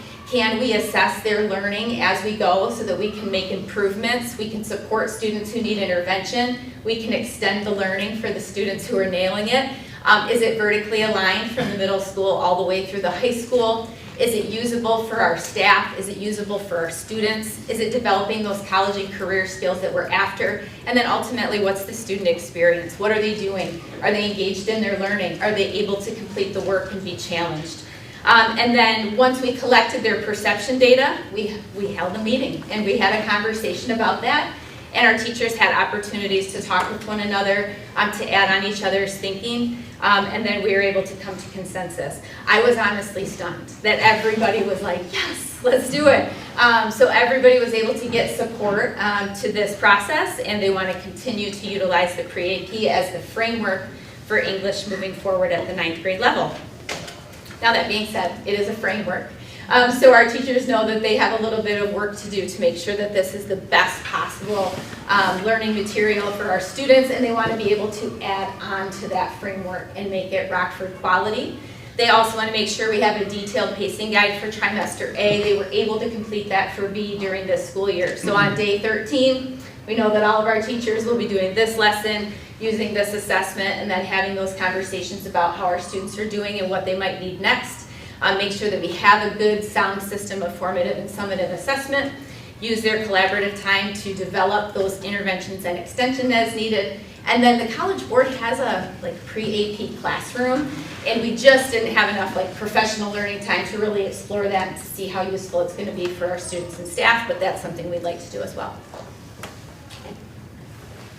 With the information that Kelly has provided and the information in the memo that you have seen ahead of time, I would ask for questions followed by a recommendation to move forward with the pre-AP. Any questions for Dr. Yeah, Nick? On this slide, where it says develop formative assessments, does that mean that our staff will be writing the tests? Okay, great question.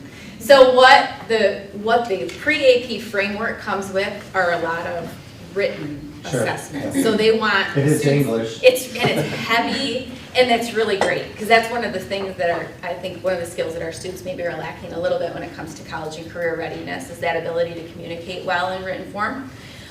So it includes lots of assessment that is a written, whether you're writing a great sentence and then improving upon it, or writing a great paragraph and improving upon that, and it builds and scaffolds over time.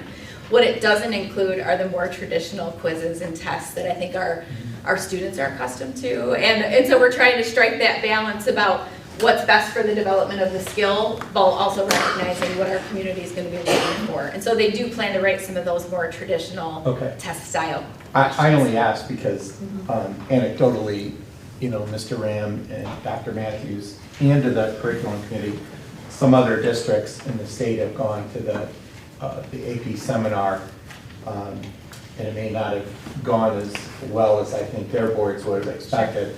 So I appreciate this is sort of filling in between the lines, waiting for some reports since this is new for us. Yep. So figuring out probably this time next year, maybe an update on that, because it is introducing rigor across the same rigor across the board to everybody.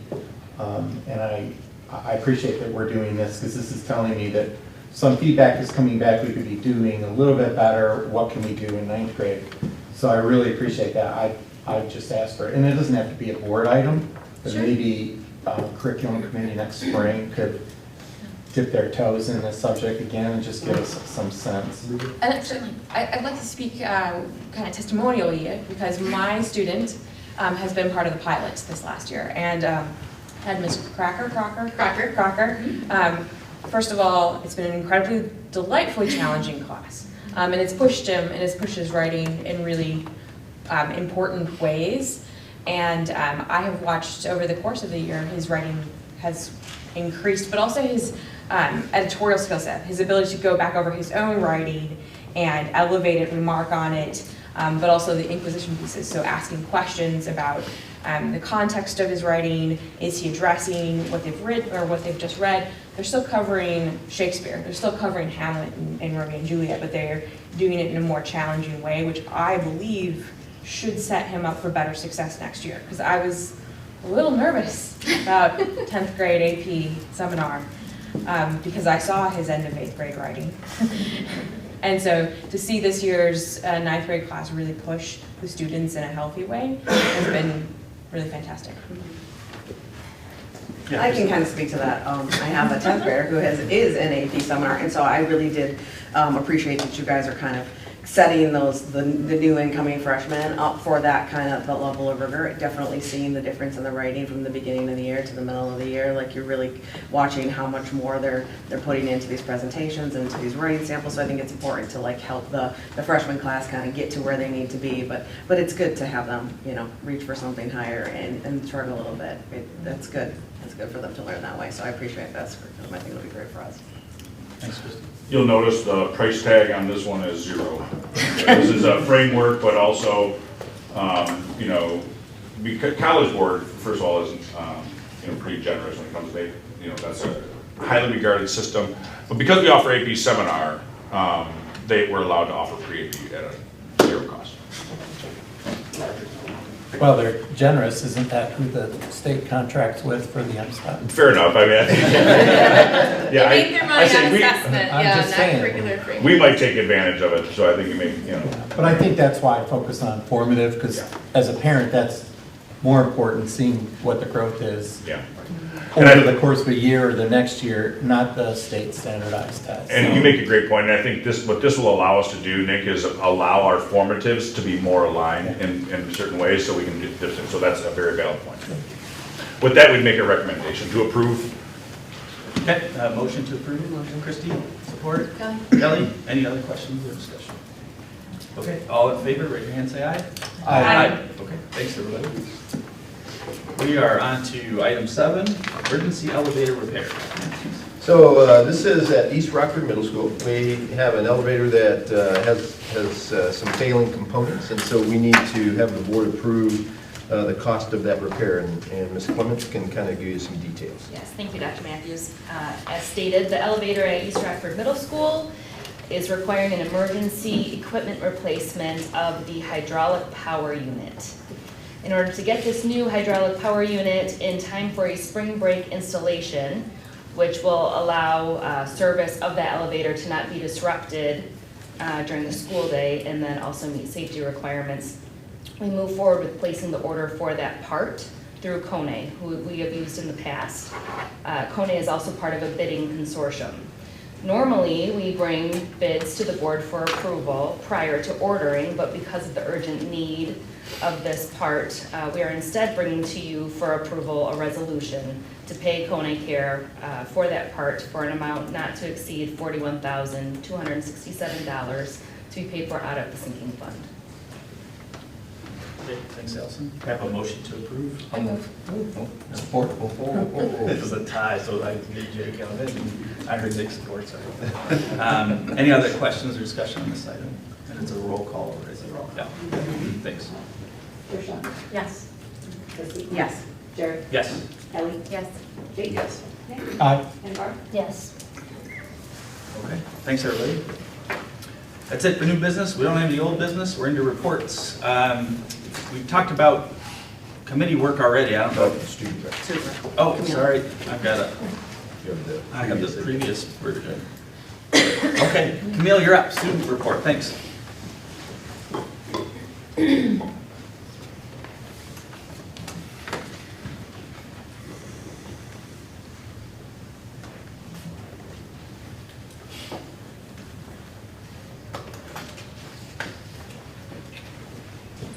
Hi, my name is Kendall Dalton, and I'll be doing the student report for the month of March. First up is Mamma Mia. I've mentioned this a lot recently, but it is super huge. My tickets are reserved for this Thursday, but my mom came home, I think opening night, she was like, Camille, you have to go. So my tickets are reserved for this Thursday, but I have a feeling it's going to be +1. Newsies, junior auditions are also this week. That's another play coming up. The Spring Art Show will be in the Fine Arts Lobby this March 18th through 27th. The jazz band, they just went to the annual Western Invitational and the sax section was recognized. And Winter Guard is having a very successful season, I heard from Macy, and the States will be over spring break. Ramsden Athletics, winter sports are kind of wrapping up, so there's a lot of specific people that I'd like to recognize. Like if you know any of them, make sure you congratulate them because what they do is not easy. Julian Cardenas was first in the state for boys diving. Boys basketball made it to the first round of districts. Girls basketball is playing right now in Saginaw Heritage. My wishes went with Mr. Hosford, who's there tonight.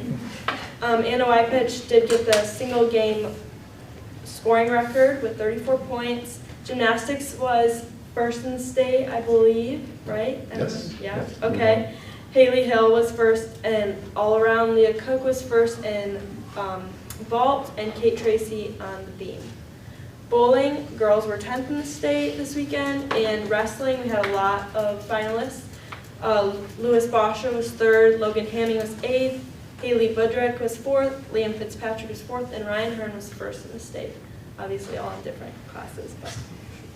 And then going on recently, Mrs. Abram, our student council teacher, had this like fun little idea to do a rock, paper, scissors competition. So it's kind of like March Madness, and we'll have different classes, and you'll have one winner of rock, paper, scissors, and then it's a huge bracket, and it's just a random thing, but I think it's going to be so fun. Also, Can Madness, it's also a bracket style, and those proceeds will go to the Kent Food District. And then Shamrock for the day is the same thing as Star for Day, where a teacher gets to recognize one special student, and then they'll come down to our classroom and get a treat. I believe it's ice cream sundaes.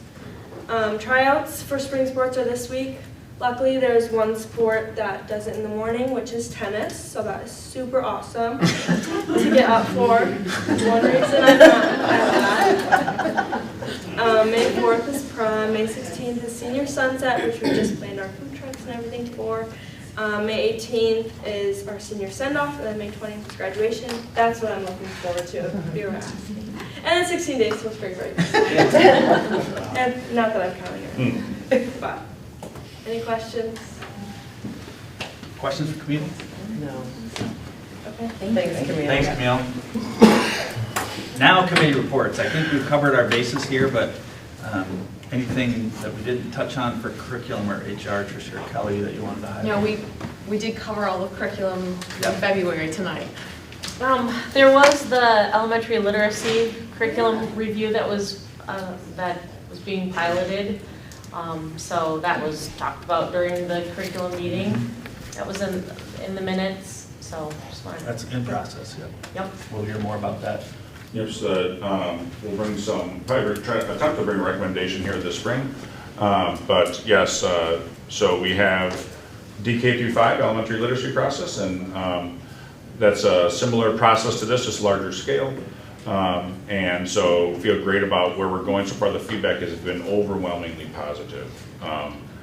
I don't know if there's a favorite or not or anything like that, but I just, the direction that we're giving with the 2 resources that we're looking at, our teachers are very positive about what they're noticing with their students. And so look forward to sharing some more details about that. And again, there's updates in the minutes from our February 15th meeting. Thanks. And then from HR perspective, Kelly, anything else to highlight? I defer to Corey because we talked collective bargaining. Most of the content of the meeting was around collective bargaining, which isn't really reportable at a meeting like this. What I can share with you is that we have begun the bargaining season with REA and with RESPA, and it's going very well. Terrific. Thank you. Collaborative reports, Dr. Matthews. Thank you. Our elementary report tonight is the soon-to-be retired Larry. We have to get all the work out of him we can. He's going to report every month until he's... Thank you, Dr. Matthews, Central Office staff and board. My goal is to be brief, be brilliant, and be gone. We've had a long meeting. Valvano will say, you cry during the day, you laugh during the day. That's a full day, right? We had a full day. Spring conferences, well attended. We had them in person one night and virtual another. Progress report, rework work is ongoing. It's focused on attitudes and practices and focusing the work on the math and ELA is underway. Those spring conferences also align with our book fairs. Parents look forward to that, which leads into March. Every month is reading month, but we celebrate reading in March, and the theme for that has been Ticket to Ride. So we have a number of March Reading Month Ticket to Ride events going on in our building. As maybe mentioned before, we just took our NWEA. You'll see how these all fit together. We get that information and those formative assessments.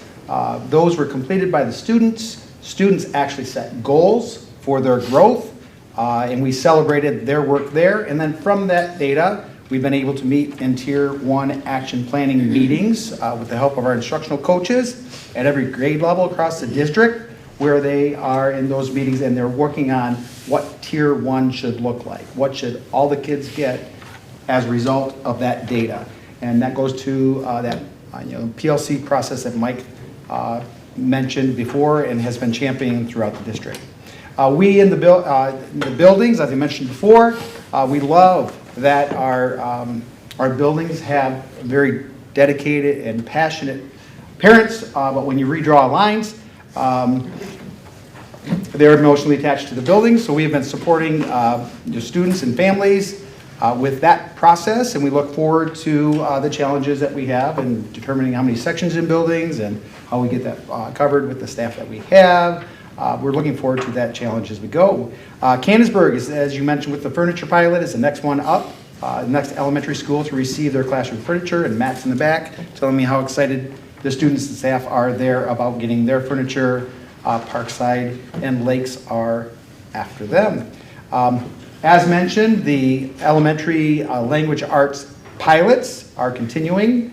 We have a pilot at 3rd grade and 5th grade with the same resource in our building. And the teachers are working diligently on that so they can get a good read on what will be the best resource moving forward. As I mentioned, spring concerts coming up, April 18th for the Parkside, if you'd like to attend that.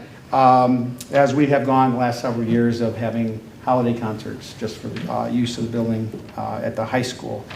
Salmon in the classroom. They're going to release the salmon that they raised at Canonsburg soon into the streams.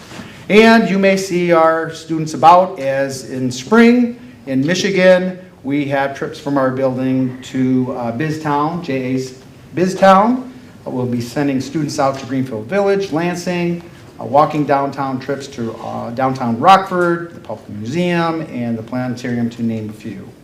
So look for our kids out and about. They'll be in the community representing us well and learning a lot. So any questions with regard to the elementary update? All right, Thank you. Thank you. And our secondary report is Lisa White. Thank you. I have some topics that are for all schools, and then I have it broken down for middle school, freshman center, and high school. So in regards to all secondary buildings, 6 through 12, we began the third trimester on March 4th. So all grades by this time are posted on Family Access. If parents have any questions, students, please make sure that everybody is checking that, but everything should be posted. The third trimester is off to a great start. Students are getting used to their new schedule and their new routines. One of the things that we wanted to highlight and thank the board was for your support of our 10th year orchestra concert and celebration. For those of you that were there and were able to see that, it was absolutely amazing. And so with our dedicated staff and the support of our board to make sure that based on our Rams model, that orchestra was brought back 10 years ago, it was a huge celebration for our students, and we have over 400 students now in the orchestra, in the secondary orchestra, so thank you so much. Kudos also to our bands, choirs, and orchestra for their successful performances at grades 6 through 12 in their respective district solo and ensemble festivals. We had many superior ratings throughout our district, and many that are advancing to the state competition, so we're excited about that. Because it is March, we are in the process of planning for our state assessments. And so when we come back from spring break, that's when we'll be taking our state assessments. And so we are in the planning stages of that right now throughout our buildings. As Larry mentioned, we just did complete our NWA MAP growth assessments, and that's grade K through 8. We do have 9th grade taking algebra, and then also our River Valley students taking NWA as well.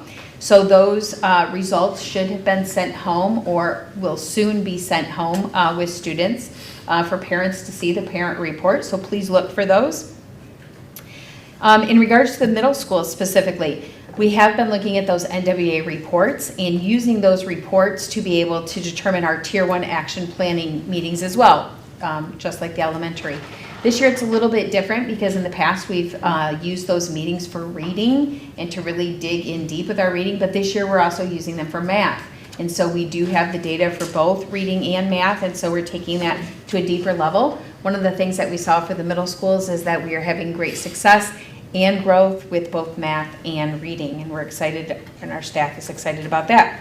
Specifically to the middle school, our spring sports are beginning next week, and that is track and tennis. We also have our spring clubs that are beginning, and there's several clubs that are offered, like bowling club, chess club, games clubs, guitar club. There's several clubs offered at both schools, and so that's something that our students have been signed up for and getting ready to experience. At the Rockford, or at our freshman center in high school, they are also collaborating within their PLC teams, and one of the things that's different about them is their B classes are offered third try.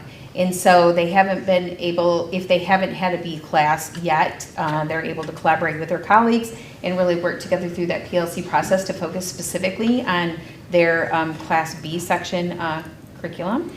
And so that's something that they wanted me to mention. Also, the freshman center and the high school during one of their PLC sessions hosted teacher-led breakout sessions in February. So teachers got to sign up to go to other teacher sessions, and topics were generated by staff and volunteers who wanted to present to their peers, which is very scary for some of our teachers. Even though they present in front of students every day, like to present in front of your colleagues is sometimes a little nerve-wracking, but they did it. The feedback has been great, and that's something that they would like to be able to do again in the future. And huge kudos, and I know that you had mentioned it, but to our directors, cast, and crew of one of the absolute best RHS musicals, Mamma Mia. If you haven't had the opportunity to see it, there are still tickets available this week. Please get your tickets at rocktix.org. In regards to River Valley has had a huge concentration on college career readiness. So something that they are implementing is during their Tier 1 instruction, they're talking a lot about academic and social behaviors that are required for school or for students to be successful. They also completed their college and career ready course, and all of the students then will have portfolios that they will be able to take with them on mock interviews. And they're also attending the My Career Quest at DeVos Place on March 27th. Any questions for the secondary? Did I hear you, Ms. Whitefeller, say that we're instituting a senior assessment after spring break? I may have missed it.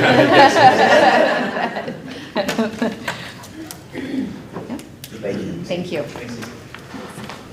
All right, last on reports is our construction update. Dr. Matthews? And we had this last because we knew that everything that we do revolves around construction, so we wanted to make sure our construction supervisor was able to hear about all the wonderful things we're doing in the district. And I'll have Allison kind of introduce this topic. Yes, so I have Jared Goss here from OAK here to give us a construction update. As you know, we have many construction projects going on throughout the district, which is very exciting, and we're very fortunate to have such a supportive Rockford community that passed our bond back in 2019 and allows for these projects to happen. So with that, I'll turn it over to Jared, and he can walk you through the updates. Yeah, thank you very much. Appreciate you having me here to go through the construction update.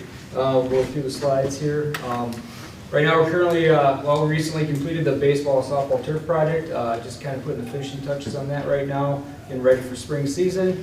Under construction, we got Edgerton Trails Elementary, obviously, North Rockford Middle School, transportation facility renovations, Rosewood Elementary, and then upcoming projects we're doing work at the Freshman Center renovations, high school tennis courts, and then Valley View bus and parking lot projects. So a lot going on in the district. It's a really exciting time, so it's fun to be a part of it. So Edgerton Trails Elementary School.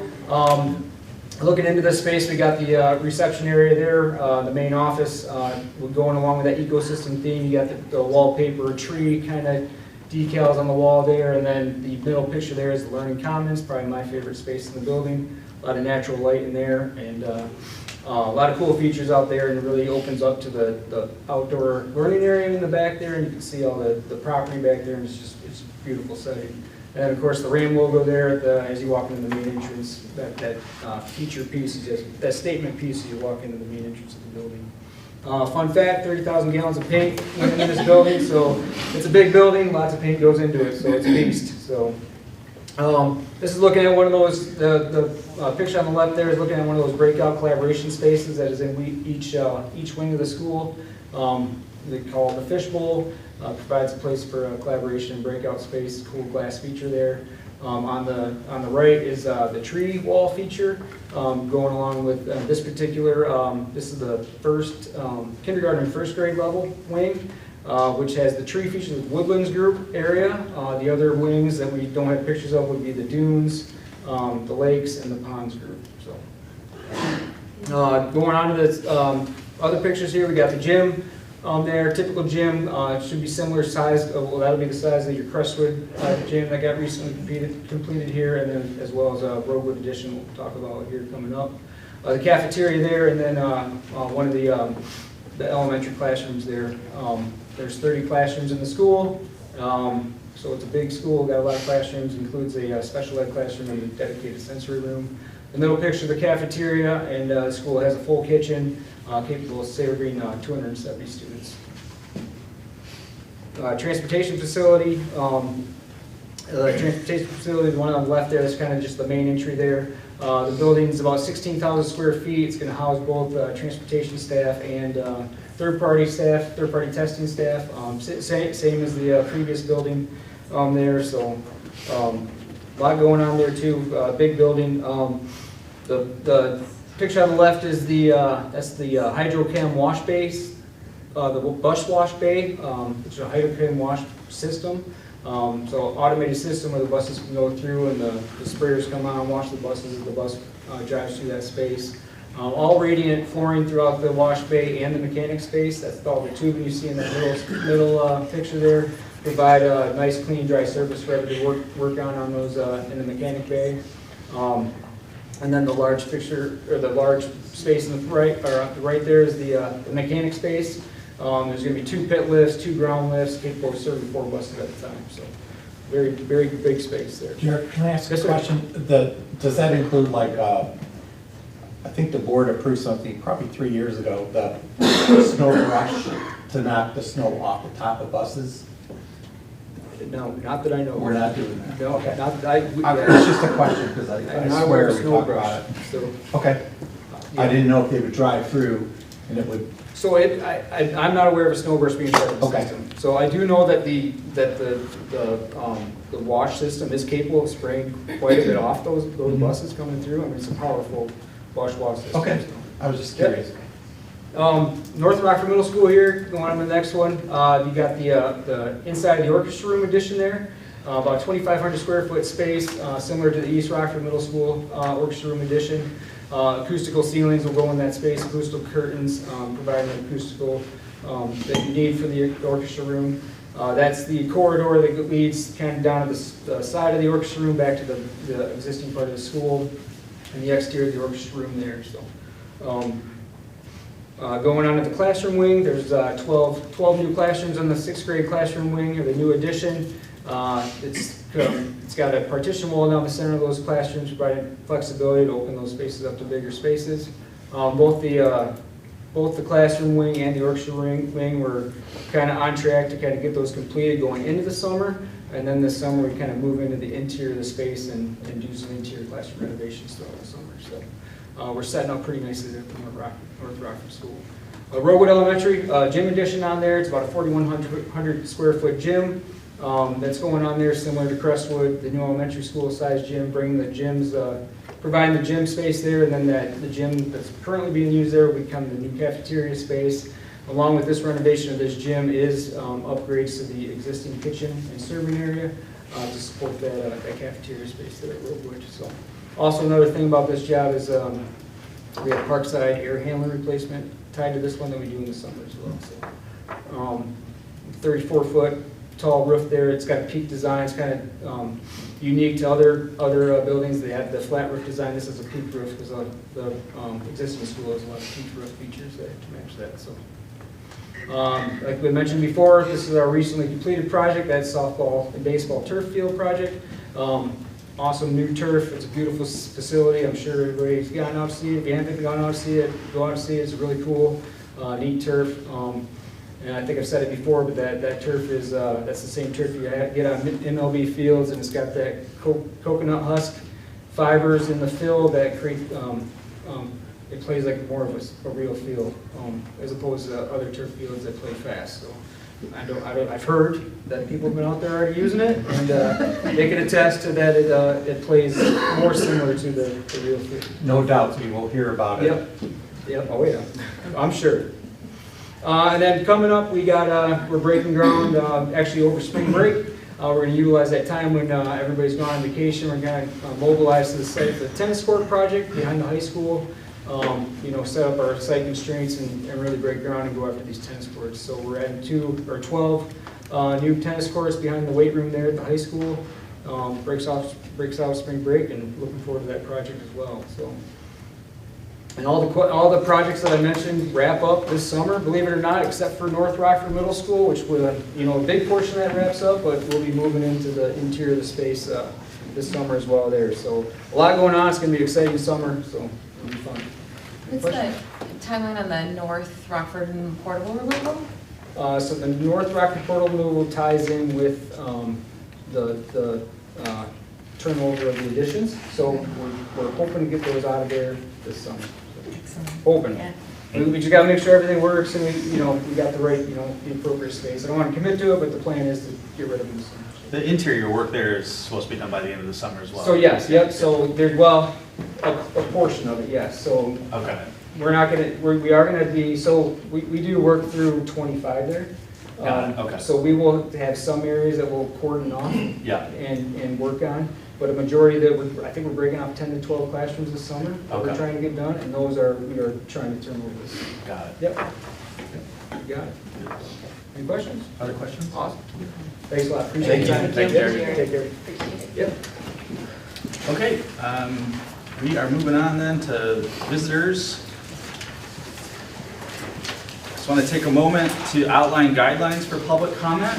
First and foremost, we value and welcome your input and feedback. We believe a collaborative relationship between our schools and the Rockford community is essential to achieving our shared goals. Public comment at the board meeting is intended to give the Rockford community an opportunity to address the board on issues in the Rockford Public Schools. At our meetings, the board and individual board members will not directly respond to comments or questions that arise during public comment, but may follow up through the superintendent. We ask that you limit your comments to 3 minutes to ensure everyone has an equal chance to express their views. Please be respectful and avoid using inappropriate language or engaging in personal attacks. We want to create an environment where everyone feels comfortable expressing their opinions without fear of retribution or harassment. To ensure due process and respect for individual rights, the district maintains a formal process for handling complaints against individuals. If you have a problem involving an individual or a specific incident, we encourage you to consider addressing it through administrative channels by contacting the superintendent's office. Furthermore, we ask that speakers express themselves in a civil manner with due respect for the dignity and privacy of others who may be affected by your comments. While it is not our intent to stifle public comment, speakers should be aware that if your statements violate the rights of others under the law of defamation or invasion of privacy, you may be held legally responsible. If you are unsure of the legal ramifications of what you're about to say, we urge you to consult first with your legal advisor. We encourage you to provide constructive feedback and suggestions for improvement, which helps us improve our schools and better serve our students, families, and community. We thank you for taking the time to share your thoughts. We look forward to working together to ensure our schools continue to be a source of pride for our community. Lastly, please remember that public comment at our board meetings is one way we hear feedback from the community. It is certainly not the only way.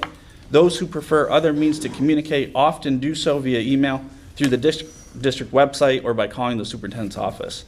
When we call your name, please step up to the podium and be mindful of the timer. Speakers are asked to address the board, not the audience or others in attendance. The audience is asked to remain quiet so speakers may be heard without interruption.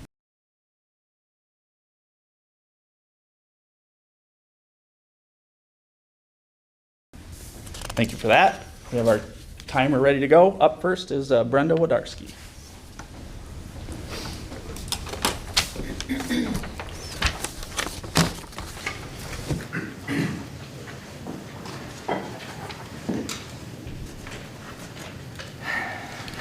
First of all, I want to address the MCL code that we're allowed to deem to address the board any way we deem fit, the state MCL code. I also want to address the 2 ongoing lawsuits here in Rockford with the porn in the library and the Meade family of the Rockford institution encouraging children to lie to their parents. So I do want to know that we might never agree 100% on things, but we should all agree that there's spiritual warfare going on here, and our children are a gift from God, and we are here to protect them and guide them. So I'm going to start off with a prayer. Dear God, in the midst of this spiritual warfare, we've come before you with open hearts, seeking your guidance, protection, and wisdom. We acknowledge the battles raging around us, both seen and unseen, and we ask for your strength to navigate through them. Grant us the courage to stand firm in our faith, even when faced with adversity. Open our hearts to your divine love, filling us with compassion and understanding for those we encounter on this journey. May your light shine brightly within us, dispelling the darkness that seeks to engulf our children. Help us to discern truth from falsehood and to always walk in your righteousness. As we engage in this spiritual warfare, may your presence be our shield and our fortress. Lead us on the path of righteousness, guiding our steps with your wisdom. We pray for all the hearts of the involved in this conflict to be open to your truth and love. And may your peace reign in the midst of chaos, and may your will be done on earth as it is in heaven. Once I do talk about the institution, I just can't get over pushing children to lie to their parents. The most widely known historical person, both atheist and not, is Jesus. Talked about, written about. And yet everything outside of Jesus is in your curriculum. Everything. Every other belief, every other ideology. You ignore the most important book to humanity. You ignore the Constitution, which was written on biblical principles. You ignore the rights of the parents in this cancel culture. I would rather stand with God and be judged by the world than stand with the world and be judged by God. It is a war against Christ and the Christian faith. Faith is on trial here. And I don't know how many of you guys are parents, but you are not responsible. Think about it. Lying to parents and encouraging from our principals to our superintendent. Thank you.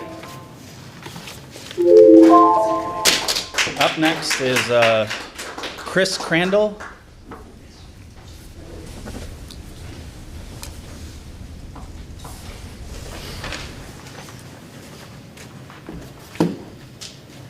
Good evening. Each time I've spoken, I've brought to your attention the 45 communist goals that were submitted to Congress on January 10th, 1963. This wake-up call was sounded 61 years ago. I wonder, have you read the 45 goals? Because I gave you copies. It's happening in real time. Tonight I want to talk about a woman named Xi Van Fleet. This is her book entitled Mao's America, A Survivor's Warning. She contends that communism is here, that we are in a full-blown communist revolution, and that the schools are the vehicle which has delivered this ideology. Ask yourself, in other regimes throughout history, how did they happen? There was division, censorship, a silencing of dissenting opinions, brainwashing via propaganda, changing of definitions of words, a rewriting of history, all of which we're seeing in America. Eventually, people turn on one another and lives are lost. Mrs. Van Fleet was a young girl when Mao's Cultural Revolution took place in China. Miraculously, she ended up in America decades later and married an American. She has seen little red flags along the way, indoctrination happening. She said that when George Floyd died, it was an eye-opener. Our country literally changed in a day. It was as if gasoline was poured onto the fire. Fires were burning across the country, destroying so much property and killing people. CRT and DEI were ramped up in schools. And isn't it interesting that as a response to George Floyd's death, 23 superintendents here in Kent County signed a pledge to equity on June 5th, 2020. As Mrs. Van Fleet cries out to push CRT as a repeat of the Chinese Cultural Revolution, and soon after the George Floyd incident, the COVID crisis had us divided and people were more than willing to turn in their other people for not following government rules. Can you not see it? CRT and DEI are Marxist in origin. They're part of the ideology used by the communist Marxists to take over without ever firing a shot. As Mrs. Van Fleet says, to stop this, we need to take back the schools. Rockford has a couple lawsuits filed against them for explicit sexual pornography material in books and for trying to keep secrets from parents. Maybe it's time to reflect on how we got to the point where we think these things are okay. I beg you to see that it's part of this communist Marxist infiltration to destroy America. I've sent videos to you to connect the dots. I plead with you to courageously stand against these things for the sake of our posterity and for America to remain a free country. I also want to thank Brenda for what she said. We are a Christian nation, and the ones that are being silenced are the Christians. Jared, you tried to silence me when I provided some of the information to you that you said I could. Time. Yeah. Thank you. So. Up next is Charlie Curtis.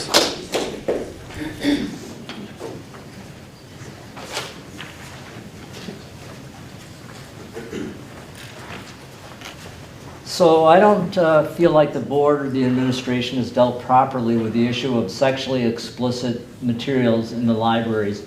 And so I feel compelled to keep addressing it. I know you're tired of it, so am I, believe me. And the offensive books now found in many school libraries, including Rockford's, are most definitely pornographic by all legal standards. According to Helen Brinkman, has clearly outlined this in her lawsuit. Pornography is well defined in Michigan law, and it's a felony to provide minors access to it no matter what the courts say. There are laws against exposing children to pornography for a very good reason. It can destroy them for a lifetime. This has been documented by President Lyndon Johnson's Commission on Pornography and Obscenity back in the 60s.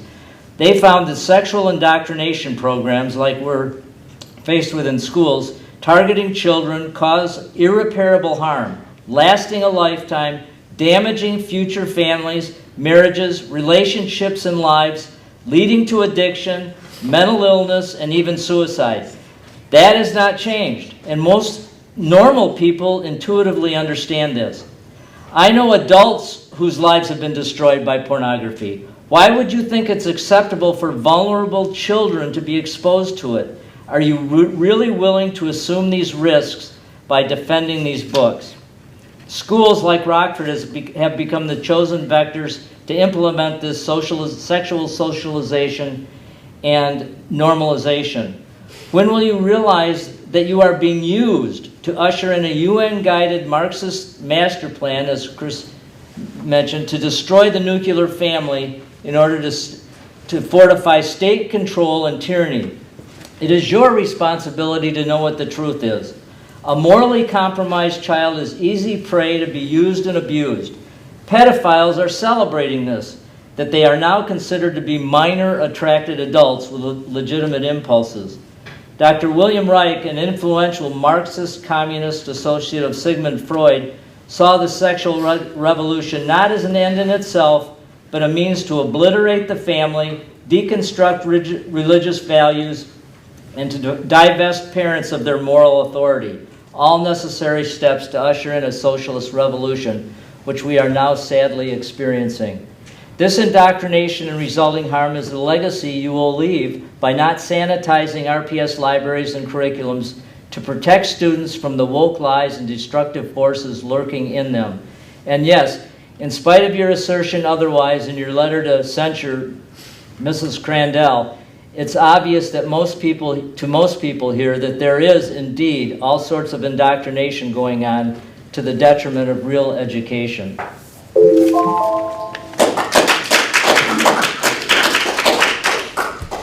And on the list next is Dwayne Gritter.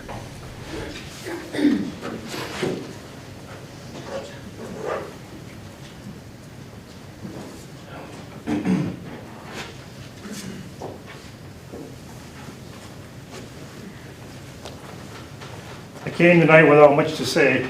Typically, I always find out something to say during the meeting, but what I did find, I'll share with the superintendent and the president this week in an email.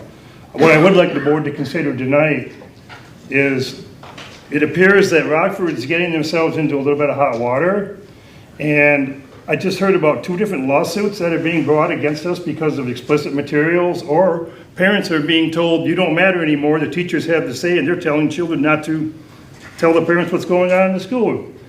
I don't understand all of that. Chris brought up communism that's being taught to many of our kids. This indoctrination that's taking place. And yet board members here are sitting here like it's no big deal. So you guys are going to be possibly found liable at some point in time for what's going on here. I think you all need to be very aware of that. Other lawsuits are taking place elsewhere, and they're being advanced. One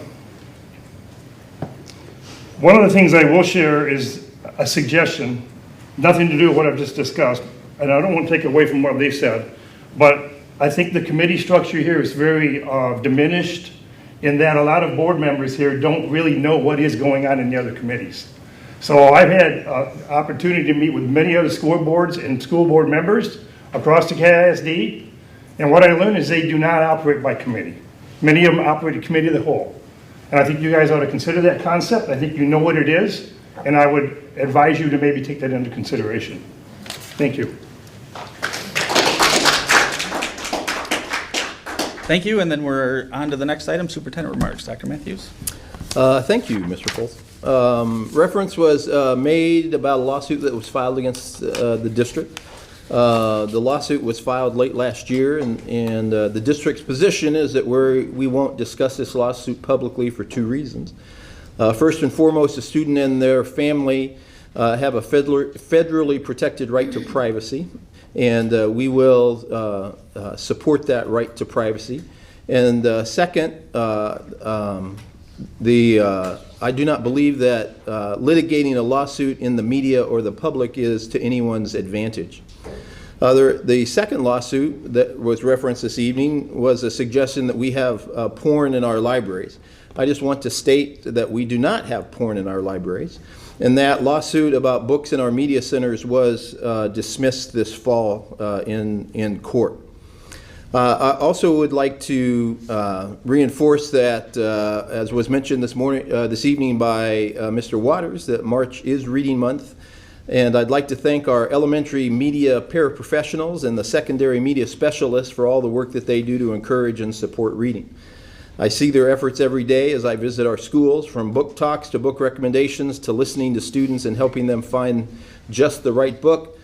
Staff members go above and beyond to help our students not only develop skill in reading, but a desire to be readers.